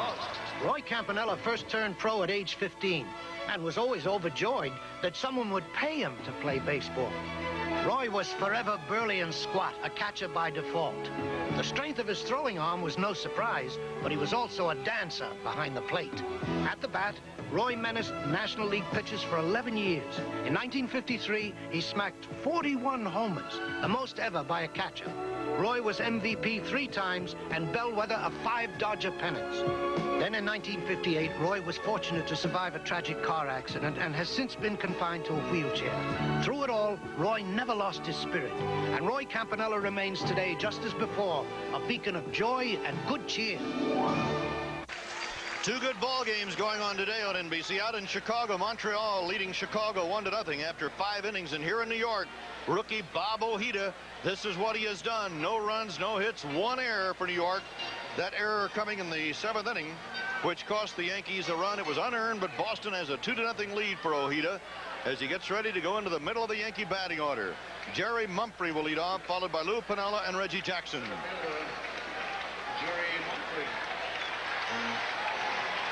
This is Merle Herman with Ron Luciano and Yankee shortstop Bucky Dent at Yankee Stadium, New York. The bottom line of the Yankees tells the story. Bob Ojeda, the rookie of Boston, is pitching a no-hitter against the Yankees. He is leading 2-0, and leading off for New York in the bottom of the 7th, Jerry Mumphrey, then Lou Piniella and Reggie Jackson.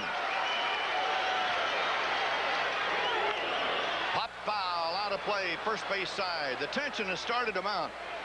In fact, it started back in the 5th inning with the stuff that Ojeda has displayed today. One gets the idea that he definitely could go all the way in this one and keep goose eggs on the board for New York. We've been talking about it. He's spotting every pitch he throws. He knows exactly where it's going, and he's got complete control. He's only thrown 73 pitches, 50 for strikes. Strike 2 at the knees. Mumphrey is struck out and flied to right field. 16 Yankees in a row have gone down at the hand of Bob Ojeda. The only man to reach was Piniella, who walked in the 1st inning. And most of them have been shaking their head just like Jerry right there. Breaking ball low and inside. Bob Ojeda is 24 years old, from Los Angeles. Also has lived in Visalia, California. Last year he came through the minor leagues very quickly. Strike 3.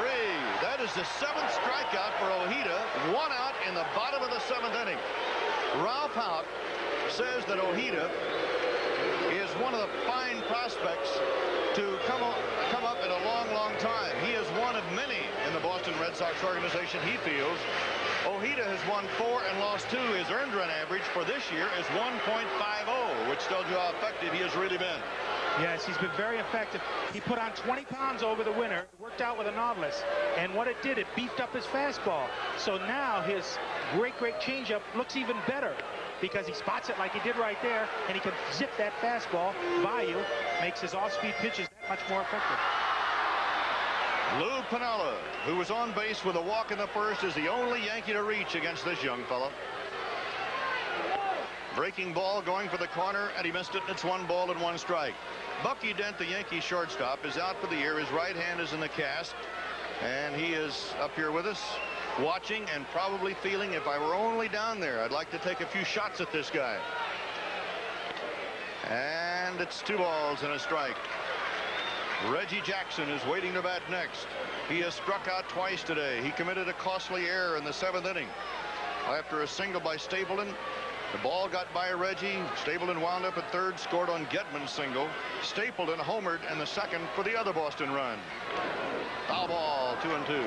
What about it, Buck? Would you like to be down there taking a shot at this guy? I would love it. I would love it. Let me ask you a question, Ron. When a guy's pitching so well like this, does the plate start to move a little bit with an umpire behind the plate? No. What happens, rather than the state plate starts to move, what happens is you get involved in it, and you start to call so many strikes. Like we've said before, he's thrown 70-some pitches, 50 of them strikes. That is their easy ground ball.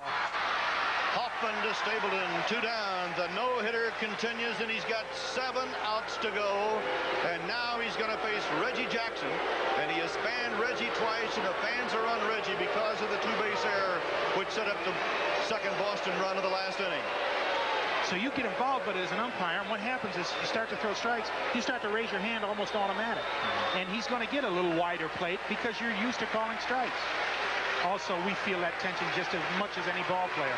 Just like up here in the announcer's booth, the 3 of us have sweaty palms. 1 ball and no strikes. Reggie Jackson has had a great 2nd half. He was hitting 199 at the strike break. Since that time, he has upped his batting average 42 points and has become Mr. September. He has been hot. He's not waiting till October this year. Off the end of the bat, and it's 1 ball and 1 strike. But nevertheless, regardless of what Reggie has done here in New York, as far as playing well in the outfield or getting the key base hit, all it takes is 1 bobble or 1 boo-boo, and the crowd's right back on him again. And I'm sure Reggie's aware of the mistake that he's made, and he's going to bear down. He's the guy that he's got fire in his eyes right now. 1 ball, 1 strike. 2-0 Boston. Bottom of the 7th. Strike 2 to Jackson. You saw it right there, the old enthusiasm after the pitch, that little spin he does at the end. He's really up, not only because it's Boston, not only because he had that costly error. We've got a no-hitter going. He's got everything going for him. The sweat's pouring down. You can feel it in the air. Bob Ojeda. 2 down. 1 and 2 to Jackson.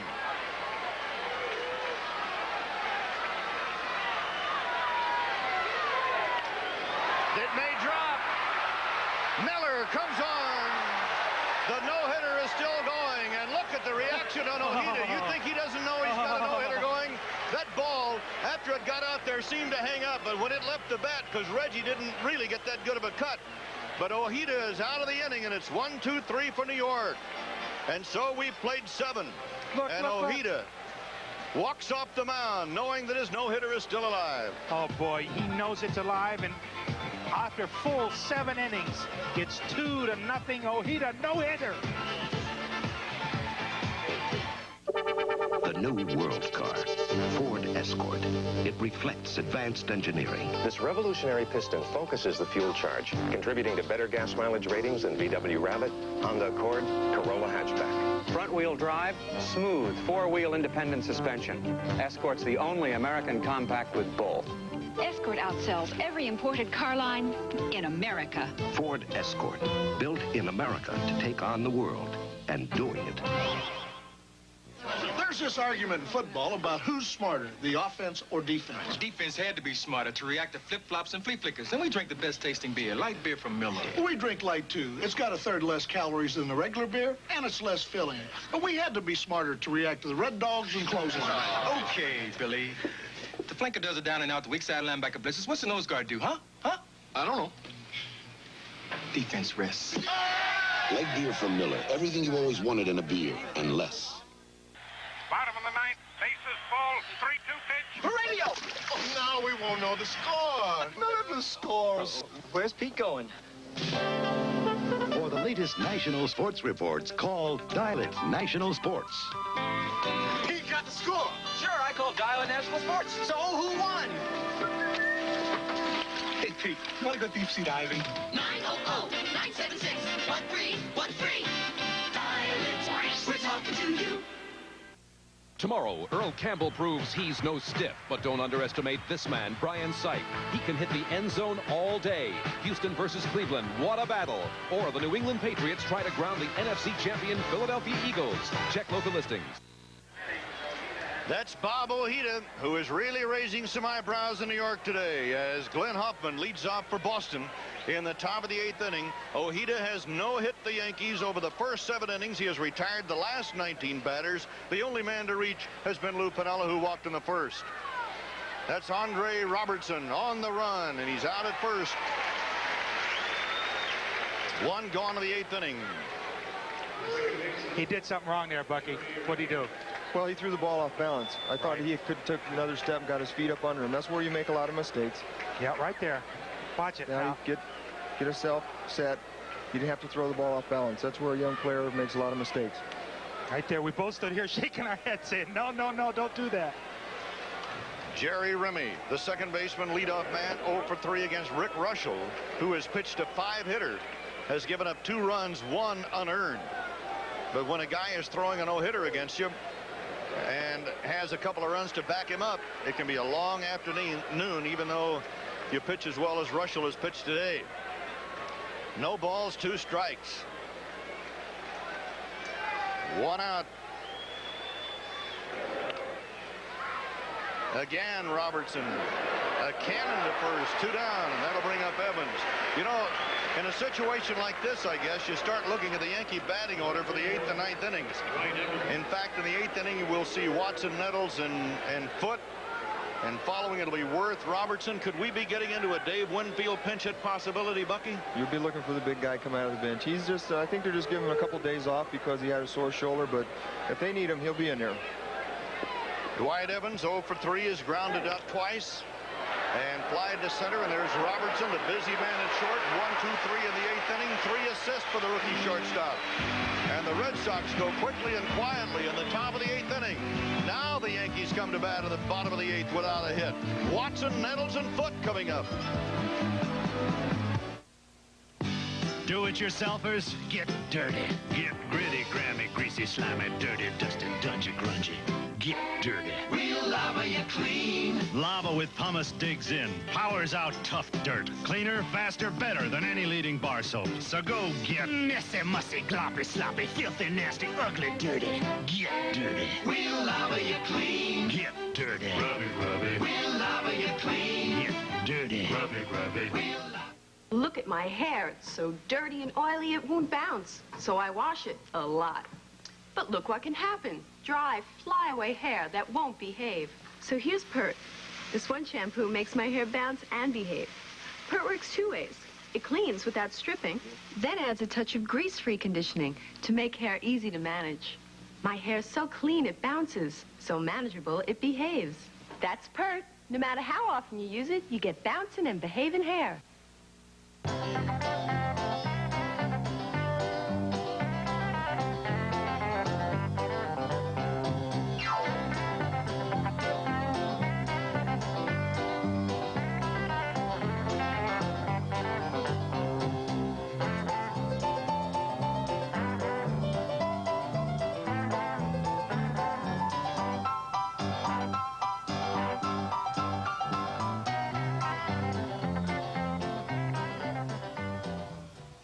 The preceding message was furnished by Major League Baseball. Bob Ojeda on the mound for Boston, ready to go in the bottom of the 8th inning. He retired in the first. Willie Randolph and Jerry Mumphrey. Then Lou Piniella got a walk, and nobody has reached since then. As Ojeda goes sailing into the bottom of the 8th inning with a 2-run lead, facing Bob Watson, who is 0 for 2 today. In fact, so far, there have been a lot of opers. Maybe it's better I'm sitting up here. Oh. Watson has flied to center and flied to right.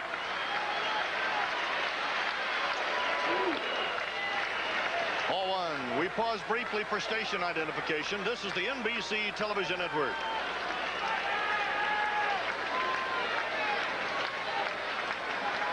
Merle Harmon, Ron Luciano, Bucky Dent at Yankee Stadium in New York, where Boston leads the Yankees 2-0. It's a ball and a strike count to Bob Watson, with Nettles to follow and then Foote to come up. Ojeda has cut down 19 Yankees in a row. Fastball upstairs, 2 balls and a strike. That's the first batter he's gone behind since the 4th inning. You know what happens too in a situation like this, the batters start pressing because they want to get a base hit so bad that they start swinging at bad pitches. How about Ojeda? You think he's pressing? Young kid. Strike 2.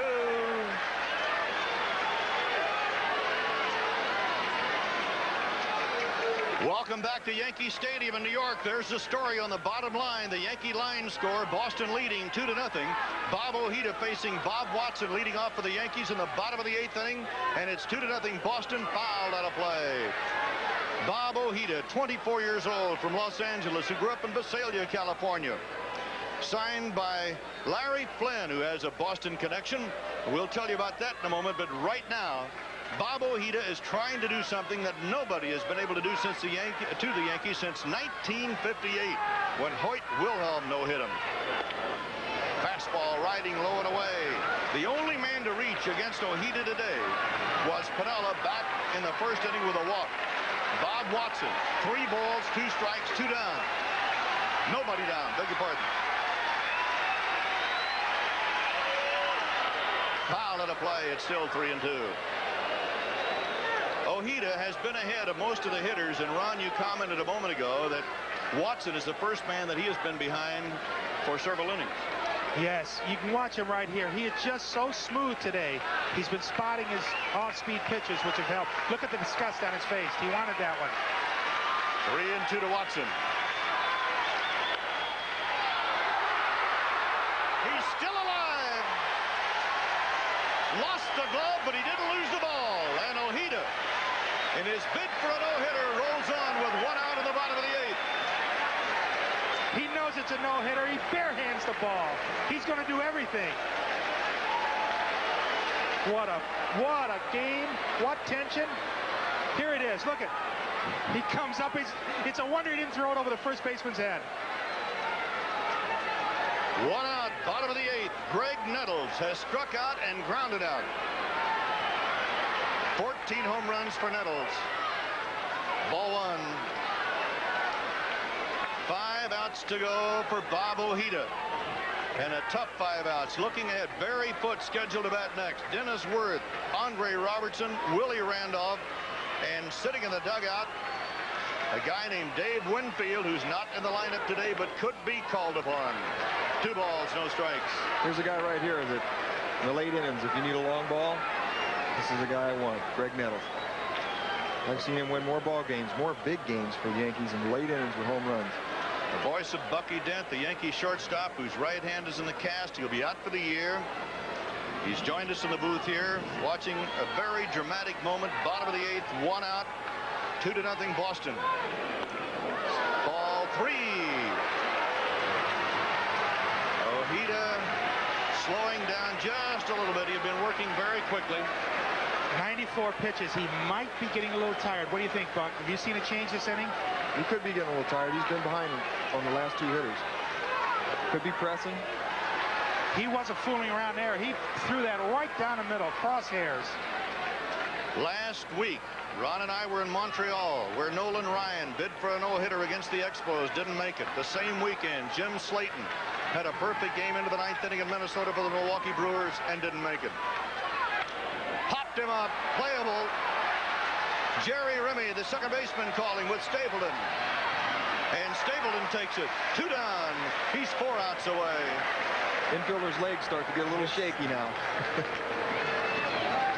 Bob Ojeda, leading 2-0, has retired the last 21 batters in a row. The only man to reach was Lou Piniella, who walked in the first inning, and here's Barry Foote with 2 down. Barry Foote started the day hitting .087, and he's still in there. Would have been a good spot for Winfield, maybe. Ball 1.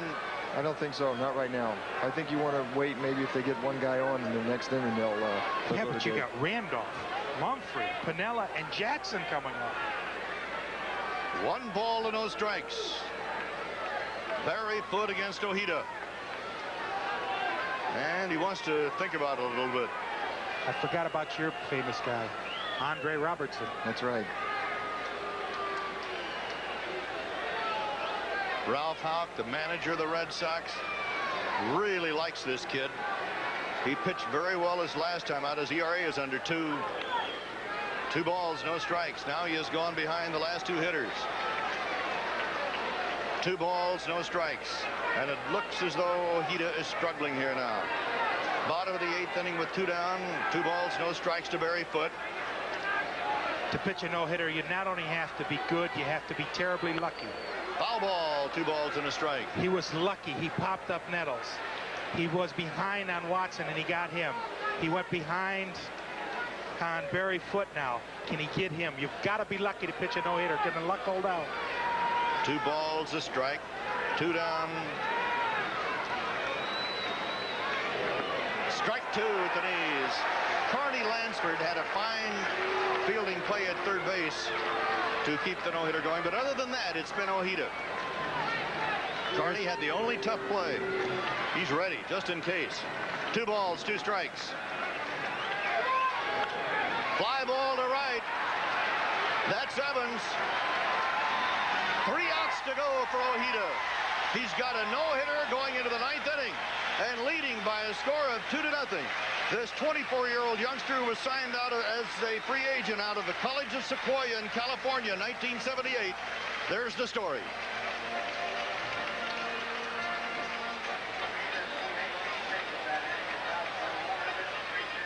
Is Gillette Foamy thick and rich enough to restrain this rushing roller coaster? No. Is Foamy thick and rich enough to support this lovely lady? No.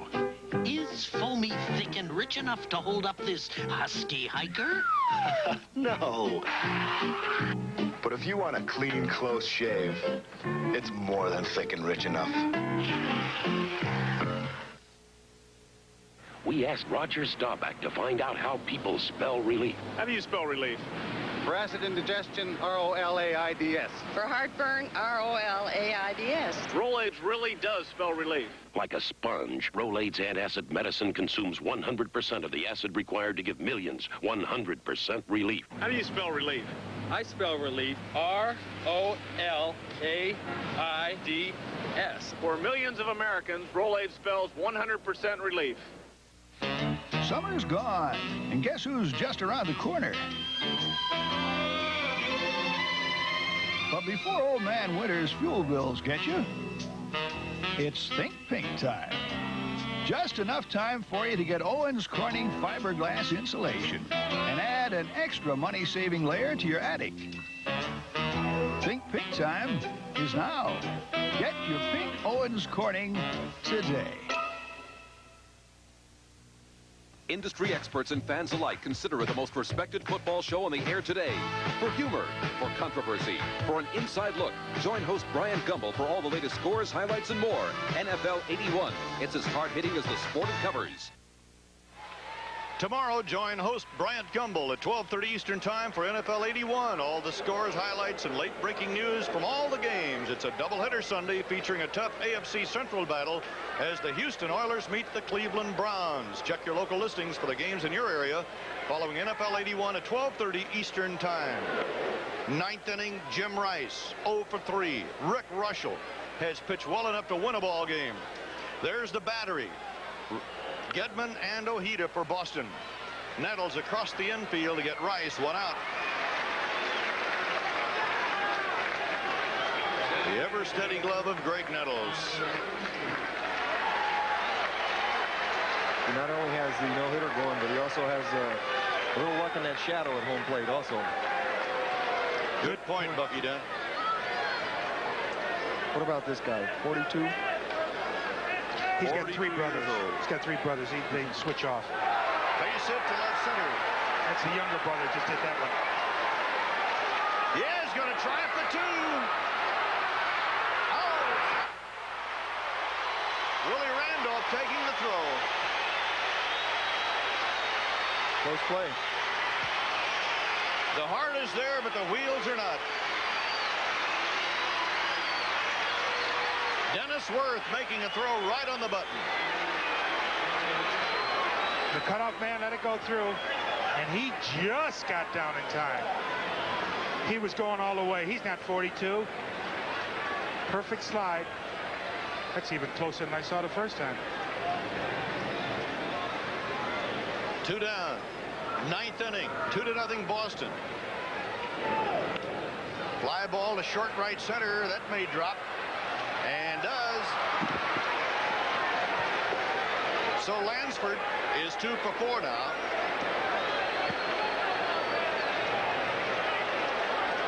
Carney has 2 of the 7 hits given up by Rick Russell.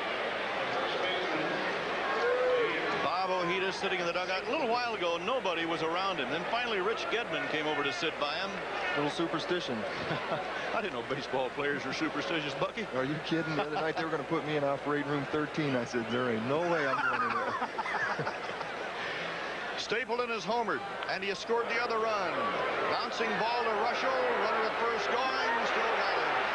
So Lansford started with a pitch. Stapleton bounces out. Pitcher to first.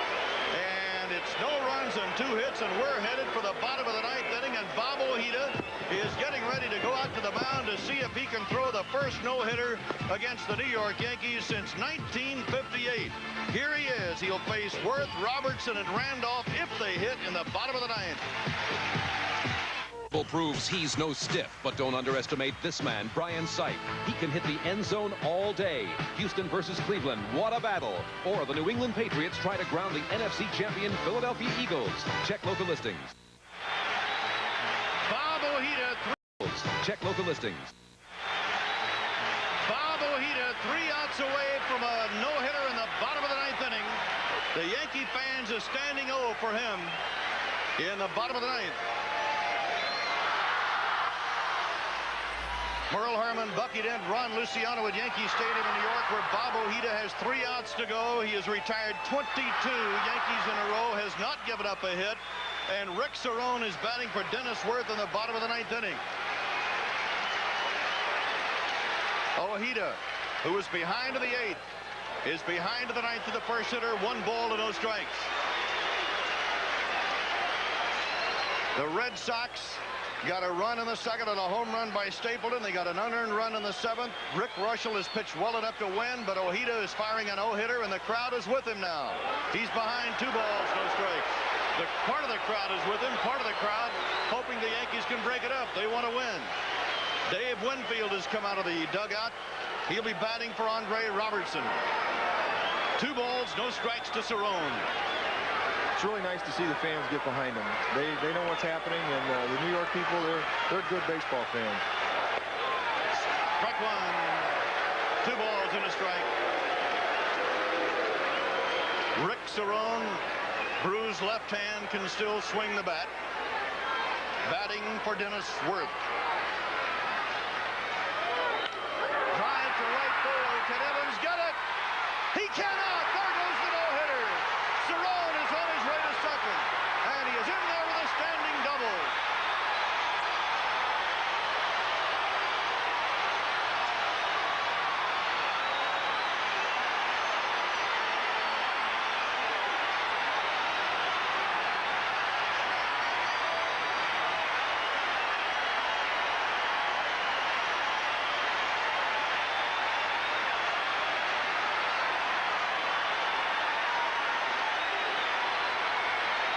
The thoughts going through the mind of Bob Ojeda as he watched Evans try to get this ball. Just missed it. Great play. Great try. The no-hitter goes in the bottom of the 9th inning. You'd think he did not know about the no-hitter and hoping, and Evans couldn't quite reach it. So a bit of history in the life of Bob Ojeda. Now the story becomes win the ball game. Dwight Evans gave it a great shot. He's a tremendous defensive outfielder. He just couldn't quite reach it. That's the first hit of Ojeda, who's got a 2-0 lead. And Winfield comes up as a pinch hitter, and there's the story in New York.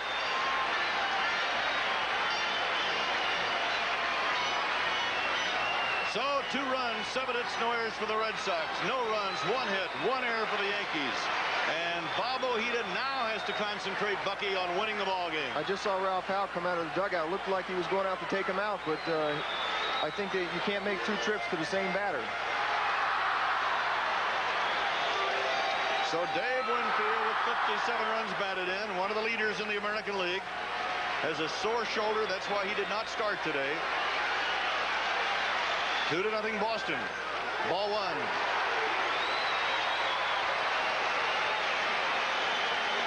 Dave Winfield misses very few games. This is what he has done with men in scoring position. 352. And he's got one in scoring position now. Rick Cerrone at second with a leadoff double to break up the no-hitter. Just missed by Dwight Evans in right field, that ball that Cerrone hit. Off speed, and he got it in there for a strike. It's 1-1. He's battling him.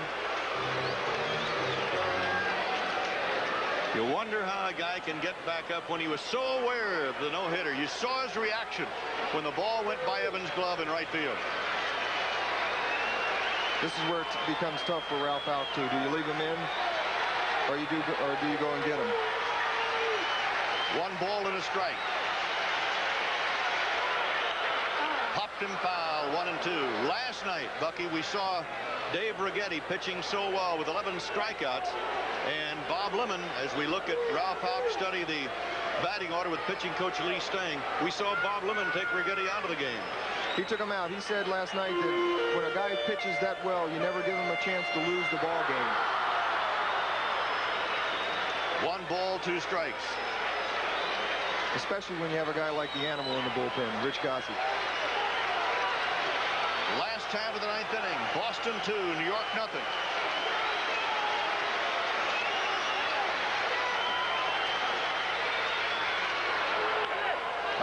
play as Winfield was trying to go to right field. I saw Nolan Ryan. Same thing happened to him. He was pitching a no-hitter for about 8 2/3 against the White Sox when I was a rookie over there, and he gave up a base hit, and then he wound up losing the ball game 2-1. Well, I'm sure that Ralph Houk has got a tough decision here. He wants to go with him to build the confidence or keep the confidence, and yet he wants to win the ball game too. I think if he loses Winfield, he'll take him out. 1 ball, 2 strikes. Breaking ball ripped to left field. That'll bring in a run. Cerrone is on his way home. Winfield, tying run, heading for second. He's in there.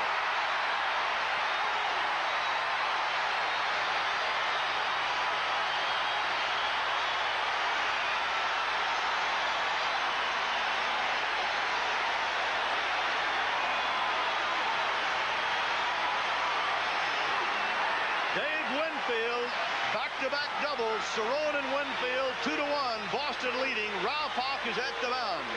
And the Yankee fans, no doubt, will give as we see the pitching change being made. Mark Clear is coming out of the Boston bullpen. I'm sure the Yankee fans, who are some of the finest, will recognize the tremendous job that Bob Ojeda, the rookie from Los Angeles and Visalia, California, will recognize the job he has done. No doubt.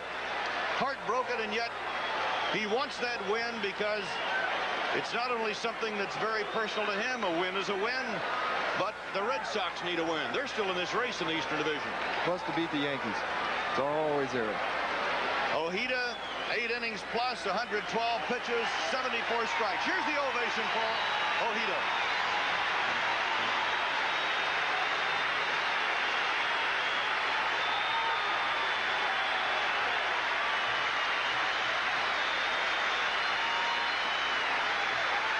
Is too good. Willie Randolph at the plate against Mark Clear, bottom of the 9th, tying run at second, and it's ball 1 outside. Mark Clear, 25 years old from Los Angeles. They say about Clear, he does with a curve what Gossage does with a fastball. He's the best in the Boston bullpen. 8-1 for the year. Ralph Houk has removed Bob Ojeda, going for the win. Willie Randolph needs to move the runner to third. Let's see what he does. Foul ball, 1 ball and a strike. Last half of the 9th inning, nobody out. Rick Cerrone, who pinch hit for Worth, broke up the no-hitter, double to right field. Dave Winfield batting for Robertson, double to left field to get the run in. He's at second base with Willie Randolph at the plate. Boston leading by a score of 2-1. Tough spot for Willie right here. He's got to move that runner over. He's got to give Mumphrey a chance to drive the tying run in. This isn't a very easy guy to do it against, too, because he got that real good curveball and he throws hard. 1 ball, 1 strike. Foul ball. Now, does he try to go to right field, inside out, or whatever he has to do? He's got to try to hit the ball on the ground to the right side now. He's got to give himself up. If you were Clear, how would you pitch him in this situation? If you were the batter, what would you be looking for? If I was a pitcher, I'd try to jam him. I wouldn't want him to hit the ball to the right side of the diamond. Can he go inside out? How well does he do it? Willie's a very good inside-out hitter. He can hit the ball over there. But against Clear, it's a little tough because he has a good breaking ball and he has that hard riding fastball. 1 ball, 2 strikes, nobody out. Winfield tying run at second. Bottom of the 9th, 2-1 Boston. Strike 3. Squared to butt, took the pitch. Don Dinkinger, the plate umpire, punched him out, and Willie doesn't think so. Looked like a pretty tough pitch. Good pitch.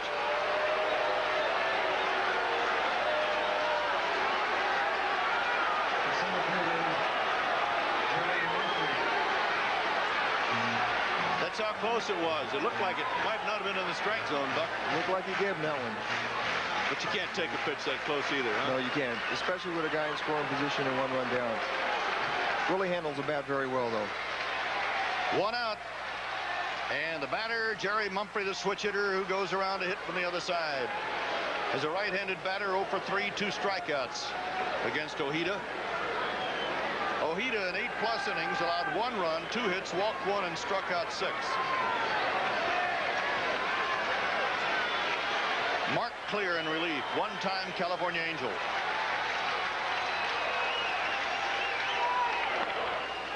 Fastball outside. 1 ball, a strike.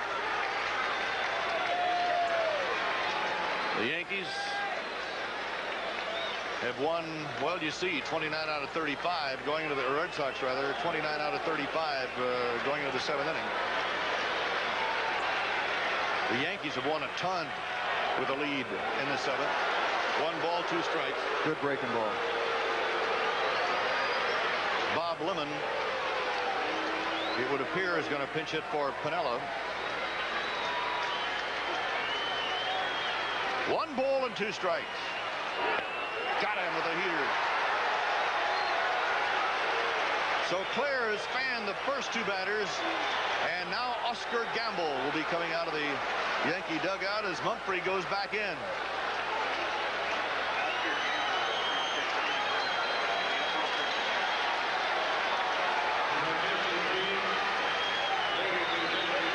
Oscar Gamble with 2 down, tying run at second, bottom of the 9th inning.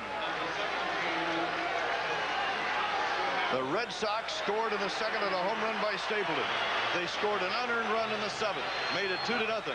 They went into the bottom of the 9th inning with Bob Ojeda throwing a no-hitter at the Yankees. Pinch hitters Rick Cerrone and Dave Winfield doubled, and then came clear to fan Randolph and Mumphrey and try to save this game for Ojeda. Breaking ball, bit high. You know, Bucky, the story started to tell in the 8th inning when Ojeda threw 18 pitches, which was the most since the first. He gave up threw 20 pitches in the 1st inning, having walked Piniella.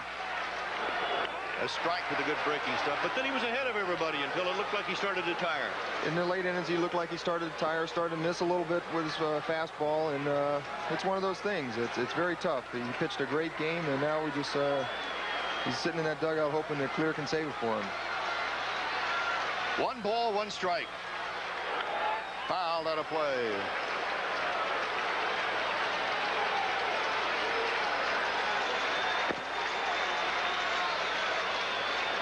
One ball, 2 strikes, 2 down. Gamble in a pitch hitting role, batting for Piniella.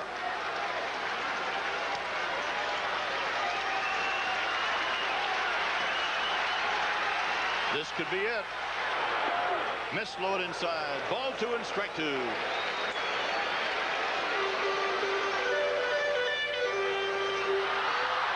Last half of the 9th inning. Boston 2, New York 1. Dave Winfield, potential tying run at second.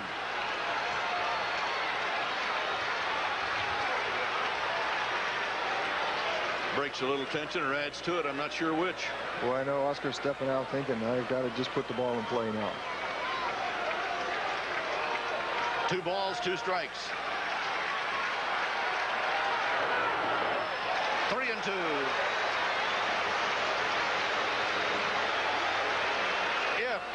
If Gamble gets aboard, guess who's coming up next? Reggie. And this is the situation that he actually loved. Foul ball. Reggie today 0 for 3, 2 strikeouts, a costly error in the 7th inning, which permitted or set up the second Boston run, which right now is the margin, 2-1. Bob Lemon never changes expression over in that dugout. Never gets excited. 3-2. The tying run at second, the winning run at first, and Mark Claire will have to face Jackson.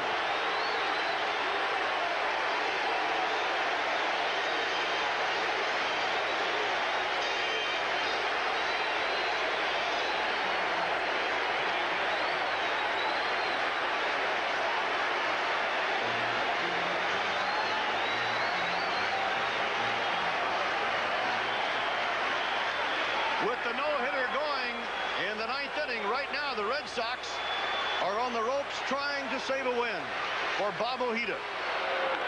Fly ball to left. Rice with the glasses down. Tough sun, but he's got it. The Red Sox win it 2-1.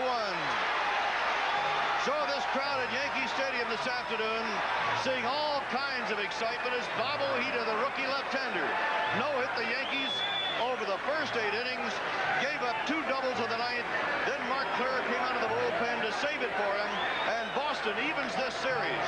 The Red Sox win this one by a score of 2-1, and we'll be back from Yankee Stadium in New York, where the action has been today, right after this message. Show in the air today for humor, for controversy, for an inside look. Join host Brian Gumbel for all the latest scores, highlights, and more. We've got it all. Don't miss the most incredible upsets. Action off the field, the wildest fans, some down-home music, players turned actors, and the battle of the big boys. NFL 81. It's as hard-hitting as the sport it covers. There's the line score, 2 runs, 7 hits, no errors. Boston Yankees 1-2-1, and Ron Luciano is down in the dugout. Ronnie? Merle, one of the greatest things ever. Ojeda came off, and tears coming out of his eyes as he came off the ball field. He walked into the dugout, took his glove, threw it against it, and said, "I tried." Down the stairs and in, and he's got ice on his arm right now, and he's in the dressing room. "I tried." Can you believe it? Back up to you, Merle. All right, Ronnie. Well, Bucky Dent, I know you would like to have been in a ball game like this one today. It would have been a great time. It was a great pitch game by Ojeda, and Rick Ruscio, got to give him a lot of credit. He pitched an outstanding ball game. He lost a tough one, 2-1. So Ojeda is the winner. He is 5-2, clear with a save. Rick Ruscio, the loser, he is 3-2. Ojeda had a no-hitter going into the bottom of the 9th inning, but he just couldn't quite nail it down. I'm Merle Herman with Ron Luciano and Bucky Dent in New York, at NBC Baseball's Game of the Week has been brought to you by Pert, the shampoo for bouncing and behaving hair. By Lowenbrow. When you want the taste of a truly great beer, there's only one. Tonight, let it be Lowenbrow. By Dutch Masters Cigars. They really are masters of Dutch Masters. And by Ford and your Ford dealers who invite you to test drive the new World Car, Ford Escort. The executive producer of NBC Sports is Don Ohlmeyer. The coordinating producer and producer of today's telecast, Michael Weissman. Directed by Andy Rosenberg. Technical director, Skip Dresch. Associate director, John Libretto. Next Saturday, baseball continues with the New York Yankees at Boston or Pittsburgh and Philadelphia. Check your local listings. Tomorrow, an NFL doubleheader with NFL 81 at 12:30 Eastern Time, right here on NBC, the innovative leader in sports television.